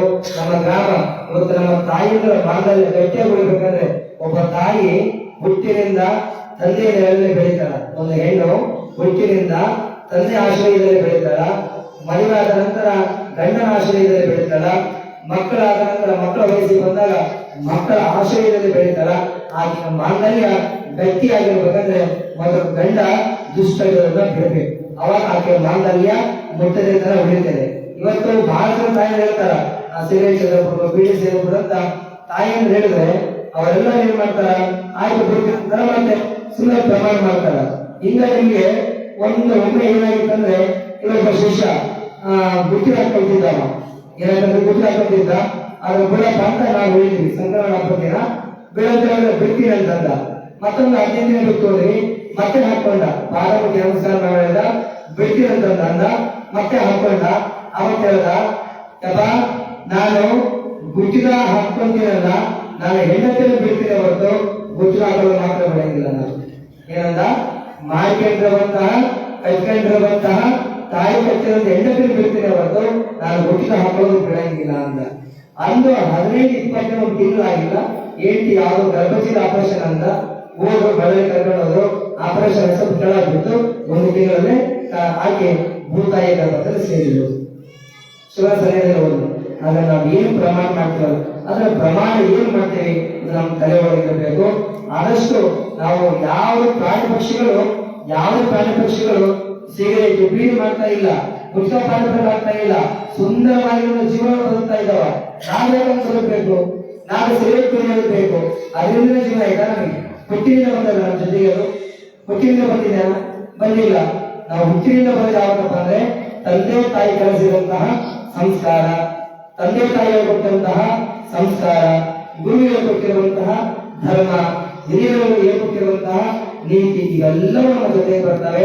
ಹಾಗಾಗಿ ನಮ್ಮ ಜೀವನದಲ್ಲಿ ಶ್ರೀಮಂತರ ಆದಿಗಳ ಚಿಂತೆ ಇಲ್ಲ, ಆದ್ರೆ ನಾವು ಹೃದಯ ಶ್ರೀಮಂತಿಕೆಯಿಂದ ಯಾವತ್ತೂ ಬಡವರಾಗಬಾರದು. ಶ್ರೀಮಂತಿ ಒಮ್ಮೆ ಬರ್ತದೆ, ಒಮ್ಮೆ ಹೋಗ್ತಾರೆ, ಅಲ್ಲೂ ಅರ್ಥ ಇದ್ದಂಗೆ ಅದು.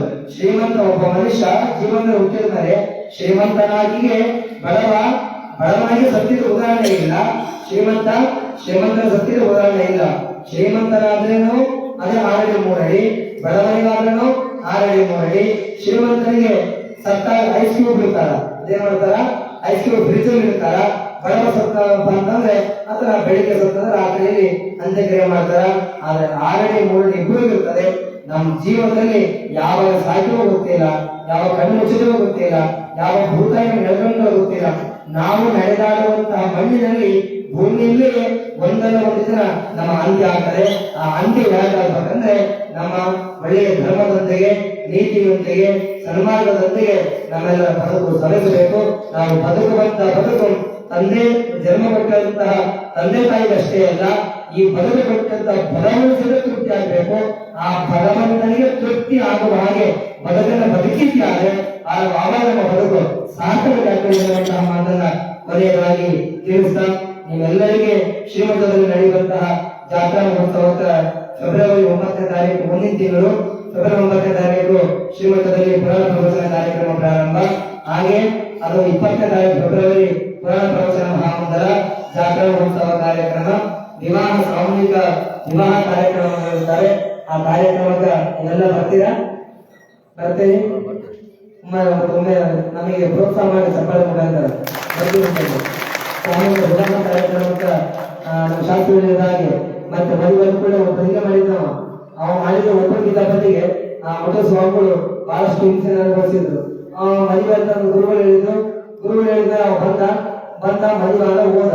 ಅದಾದ್ಮೇಲೆ ಬಹಳ ಗುರುಗಳು ಯಾವ್ದು ಪತ್ರಕರ್ತರ ಮುಖಾಂತರ ಬಹಳಷ್ಟು ನೋವನ್ನು ಅನುಭವಿಸಿದ್ರು. ಅವ 2ನೇ ಮದುವೆ ಆಗಿದ್ದ, ಆಗಿನ 2ನೇ ಮದುವೆ, ಇವರು ಮದುವೆ ಆಗಿ ಅವರು ಎಲ್ಲೆಲ್ಲೋ ಅಡ್ಡಾಡಂಗಾಯ್ತು. ಹಾಗಾಗಿ ಅಂತಹ ಬದುಕು 2ನೇ ಮದುವೆ ಅಥವಾ 18 ವರ್ಷದ ಒಳಗಿನ ಹೆಣ್ಮಕ್ಕಳಿಗೆ, 21 ವರ್ಷದ ಗಂಡುಮಕ್ಕಳಿಗೆ ಮದುವೆ ಅವಕಾಶಗಳಿಲ್ಲ. 21 ವರ್ಷ ಹುಡುಗ, 18 ವರ್ಷದ ಹುಡುಗಿಗೆ ಅಲ್ಲಿ ಮದುವೆ ಕಾರ್ಯಕ್ರಮ. ಹಾಗೆ ಸಂಗಮಗಳಿಗೆ 5 ಕಾರ್ಯಕ್ರಮ, ಭಕ್ತರಿಗೆ ಲಿಂಗಭಿಷೆ ಕಾರ್ಯಕ್ರಮ ಇರ್ತದೆ. ಈ ಕಾರ್ಯಕ್ರಮದಲ್ಲಿ ಎಲ್ಲರೂ ಪಾಲ್ಗೊಳ್ಬೇಕು. ಜೊತೆಗೆ ಪುರಾಣ ಪ್ರವಚನದಲ್ಲಿ ನೀವೆಲ್ಲರೂ ಒಮ್ಮೆ ಬಂದು ಗುರುಗಳ ದರ್ಶನ ಮಾಡಿಕೊಂಡು ಕೈಕಾಲುಗಳನ್ನು ತೊಳೆದು ಪುರಾಣ ಪ್ರವಚನ ಕೇಳಿ ಗರಿಗೆ ದರ್ಶನ ಮಾಡಿ ಪ್ರಸಾದ ಮಾಡಿ ನಿಮ್ಮ ಊರಿಗೆ ನೀವು ಸುರಕ್ಷೆ ಮುಟ್ಟಿದ್ರೆ ಸಾಕು, ನೀವೆಲ್ಲರ ಬದುಕು ಬಂಗಾರವಾಗ್ತದೆ. ಇನ್ನೊಂದು ಮಾತು ಏನಂದ್ರೆ ಎಲ್ಲ ಹಳ್ಳಿಗಳಲ್ಲಿ ನಾವು ಕನ್ನಡಕ್ಕೂ ಗುರುಗಳು ಯಾಕೆ ಬರ್ತಾರ, ನಾವು ಕೇಳಿದಾಗ ಗುರುಗಳು ಯಾಕೆ ಬರ್ತಾರ, ನಮ್ಮೂರಿಗೆ ಯಾಕೆ ಬರ್ತಾರೆ ಗುರುಗಳು, ಬಹಳ ಜನ ಪ್ರಶ್ನೆ. ಆದ್ರೆ ನಮ್ಮೂರಿಗೆ ಎಲ್ಲಾ ಬಹಳ ಜನ ಊರು ಕಾಲು ಕಡೆಗೆ ಬರ್ತಾರೋ, ರೊಕ್ಕ ಕಾಲು ಬರ್ತಾರೋ, ಅದರ ಎರಡನೇ ಬೆಳೆ ಇಲ್ಲ. ಇವಾಗ ಒಂದನೇ ಬೆಳೆಗೆ ಮಾಡಿದಂತ ಸಾಲ ಕಟ್ಟಾಕಿಲ್ಲ, ಮತ್ತೆ ಎರಡನೇ ಬೆಳೆಗೆ ಇಲ್ಲ. ನಾಲ್ಕು ಗುರುಗಳು ಭೇಟಿ ಕೊಡೋಣ, ರೊಕ್ಕ ಕೊಡೋಣ, ಕಾಳು ಕೊಡೋಣ, ಇವೆಲ್ಲ ಪ್ರಶ್ನೆಯನ್ನ ಸಾಕಷ್ಟು ಹಳ್ಳಿಗಳು ಮಾಡ್ತಾರ. ಯಾವ ಆಲೋಚನೆ ಮಾಡಿದಾಗ ಗುರುಗಳು ನಮ್ಮ ಗ್ರಾಮಕ್ಕ ಬರಲಿ ಅಂತ ಹೃದಯ ತುಂಬಿ ಕರೆದಿರುವಂತಹ ಗ್ರಾಮ ಅದು ಹೆಚ್ಚುವರಿ ಗ್ರಾಮ ಎನ್ನುವಂತಹ ಮಾತನ್ನ ಎಲ್ಲರೂ ಶ್ರೀಮಂತ ನಡೆಯುವಂತಹ ಕಾರ್ಯಕ್ರಮ ಬರುವಂತವರಾಗಲಿ.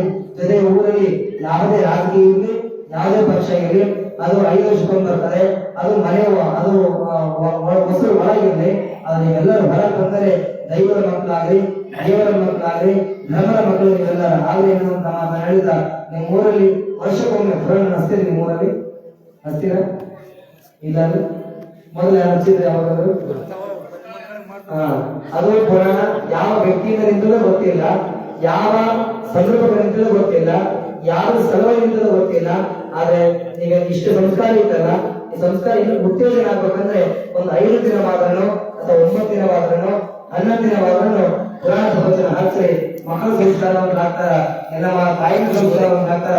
ನಮ್ಮ ಊರಿಗೆ ಸದಾಕಾಲಕ್ಕೆ ಒಳ್ಳೆ ಮಳೆ ಬೆಳೆ ಆಗಿ ಸಮೃದ್ಧಿಯಾದ ಮಾರ್ಗ ಬೆಳೆ ಸಿಗ್ತದೆ ಅಂತ ಮಾತನ್ನ ಹೇಳ್ತಾ ಪುರಾಣ ಹಚ್ಚಿದ್ರೆ ನಾವು ಸಹಿತ ಪುರಾಣದಲ್ಲಿ ಒಂದು 2-3 ದಿನ ಬಂದು ಹೋಗುವಂತ ಆಗ್ತೀವಿ ಎನ್ನುವಂತ ಮಾತನ್ನ ಕೊನೆಯಾಗಿ ಹೇಳ್ತಾ ಈ ಸಹಕಾರ ಮಾಡೋದಕ್ಕೆ ಬಹುಶಃ ನೋಡಿ ನಿಮ್ಮೂರು ಹೆಂಗೈತೆ, ನಿಮ್ಮೂರಲ್ಲಿ ಬಹಳ ಪರಿಚಯ ಇಲ್ಲ, ನಿಮ್ಮೂರಲ್ಲಿ ಬಹಳ ಕಡೆ ಎಲ್ಲ ಕಡೆ ಹೋಗ್ತಾ ಇದ್ವಿ. ಎಷ್ಟೋ ವರ್ಷದಲ್ಲಿ 10 ವರ್ಷದಲ್ಲಿ 100 ಸಲ ಅಡ್ಡಾಡಿದ್ವಿ. ಆದ್ರೆ ಹೊರಗಿಂದ ಊರು ನೋಡ್ತಾ ಇದ್ವಿ, ಆದ್ರೆ ಒಳಗಿಂದ ನಾವು ಊರು ನೋಡ್ತಾ ಇದ್ದಿಲ್ಲ. ನಾವು ಬಹಳ ಜನ ಮಾಡ್ತೀವಿ, ಎಲ್ಲ ಹೊರಗಿಂದನೇ ಜನ ನೋಡ್ತೀವಿ, ಒಳಗಿಂದ ಯಾವತ್ತ ನೋಡಲ್ಲ.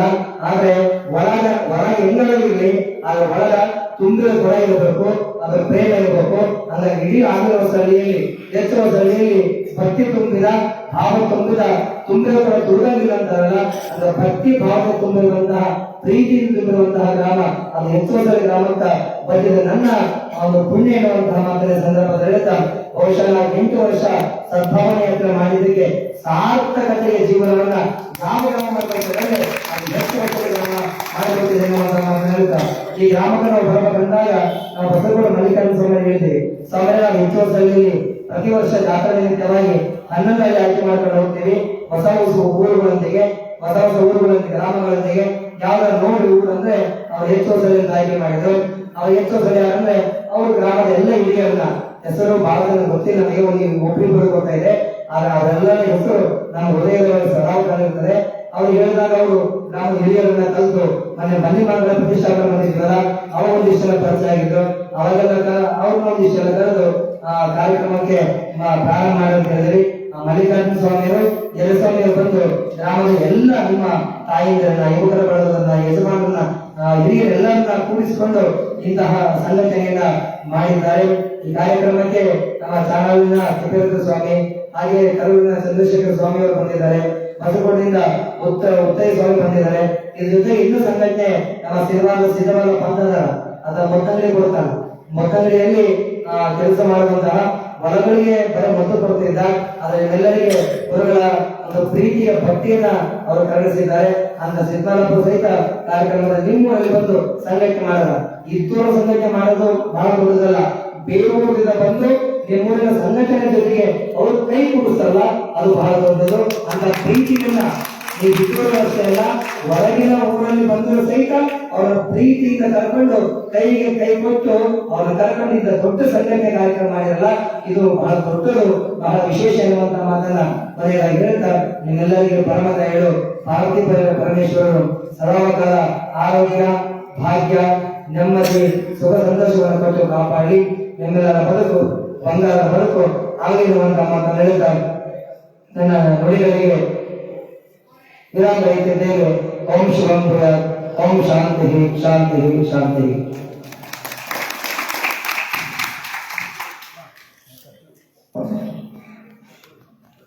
ಜೋರಾದ ಚಪ್ಪಾಳೆಯೊಂದಿಗೆ ಗುರುಗಳ ಆಶೀರ್ವಾದ ಸದಾಕಾಲ ನಮ್ಮಲ್ಲಿ ಇರಲಿ ಅಂತ ಹೇಳ್ತಾ ಈಗ ಕಾರ್ಯಕ್ರಮ ಮಂಗಲ ಆಗ್ತದೆ. ಆಮೇಲೆ ಬಹಳ ಜನ ಕೇಳಕತ್ತಿದ್ರು, ಗುರುಗಳೇ ಮತ್ತ ನೆಮ್ಮೂರ ಸಳಿತ ಆತ್ನವ್ರು ನಮ್ಮ ಮನೆಗೆ ಪಾದ ಪೂಜೆ ಬರ್ತಾರೆ, ಇಲ್ಲ ಏನಾದ್ರೂ ಬೇಕಿ ಅಂದ್ರೆ ಕೇಳಿದ್ರು. ನಿಮ್ಮ ಮನೆಯೊಳಗ ಹೂವ ಪತ್ರಿ ಇಲ್ಲ ಅಂದ್ರೆ ನಡೀತದ, ತುಂಬಿದ ಕೊಡ ನೀರು ಭಸ್ಮ ಇದ್ರೆ ಸಾಕು, ಹೆಚ್ಚಿಂದ ಏನು ಬೇಕಾಗಿಲ್ಲ. ಅದರ ಜೊತೆಗೆ ಈಗ ಏನಿಲ್ಲ ಅಂದ್ರೆ ಚಿಂತಿಲ್ಲ, ಪರಿಶುದ್ಧವಾದ ಭಕ್ತಿ ಇತ್ತು ಅಂತಂದ್ರೆ ಅದು ಗುರುವಿನ ಪಾದ ಪೂಜೆ ಆದಂಗ ಎನ್ನುವಂತ ವಿಚಾರವನ್ನು ತಿಳಿಸುತ್ತಾ ಕರ್ಕೊಂಡು ಹೋಗುವಂತವ್ರು ಇಲ್ಲಿ ನಮ್ಮ ಕಮಿಟಿಯವರ ಹತ್ರ ತಿಳಿಸ್ರಿ ಎನ್ನುವಂತ ವಿಚಾರದಲ್ಲಿ ತಾವೆಲ್ಲರೂ ಎದ್ದು ನಿಂತ ಮೇಲೆ ಈ ಕಾರ್ಯಕ್ರಮಕ್ಕೆ ಮಾಡಿ.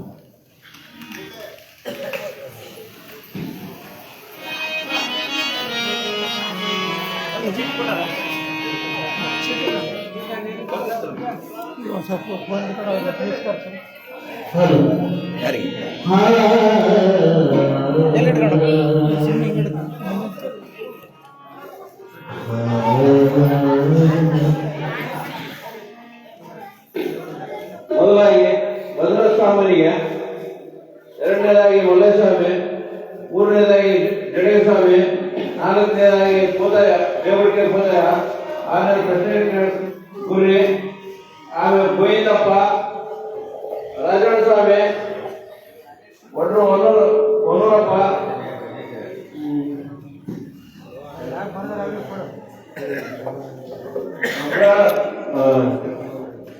ಗುಗ್ಗಳ ಬ್ರಹ್ಮಾನಂದ ರೆಡ್ಡಿ, ಲಾಸ್ಟ್ಗೆ ಪ್ರಸಾದಕ್ಕಾಗಿ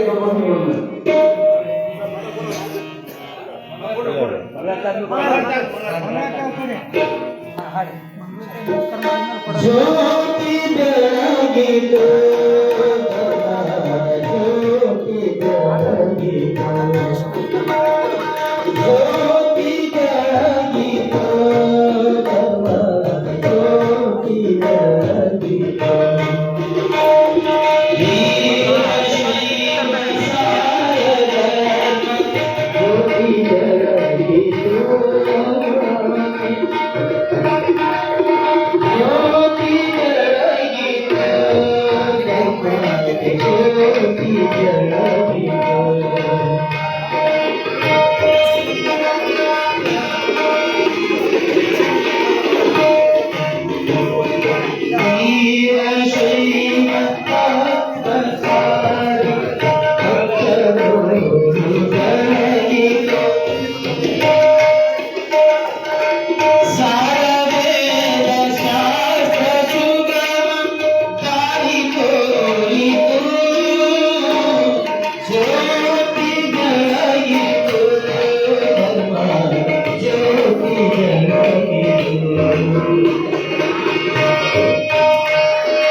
ಜೈ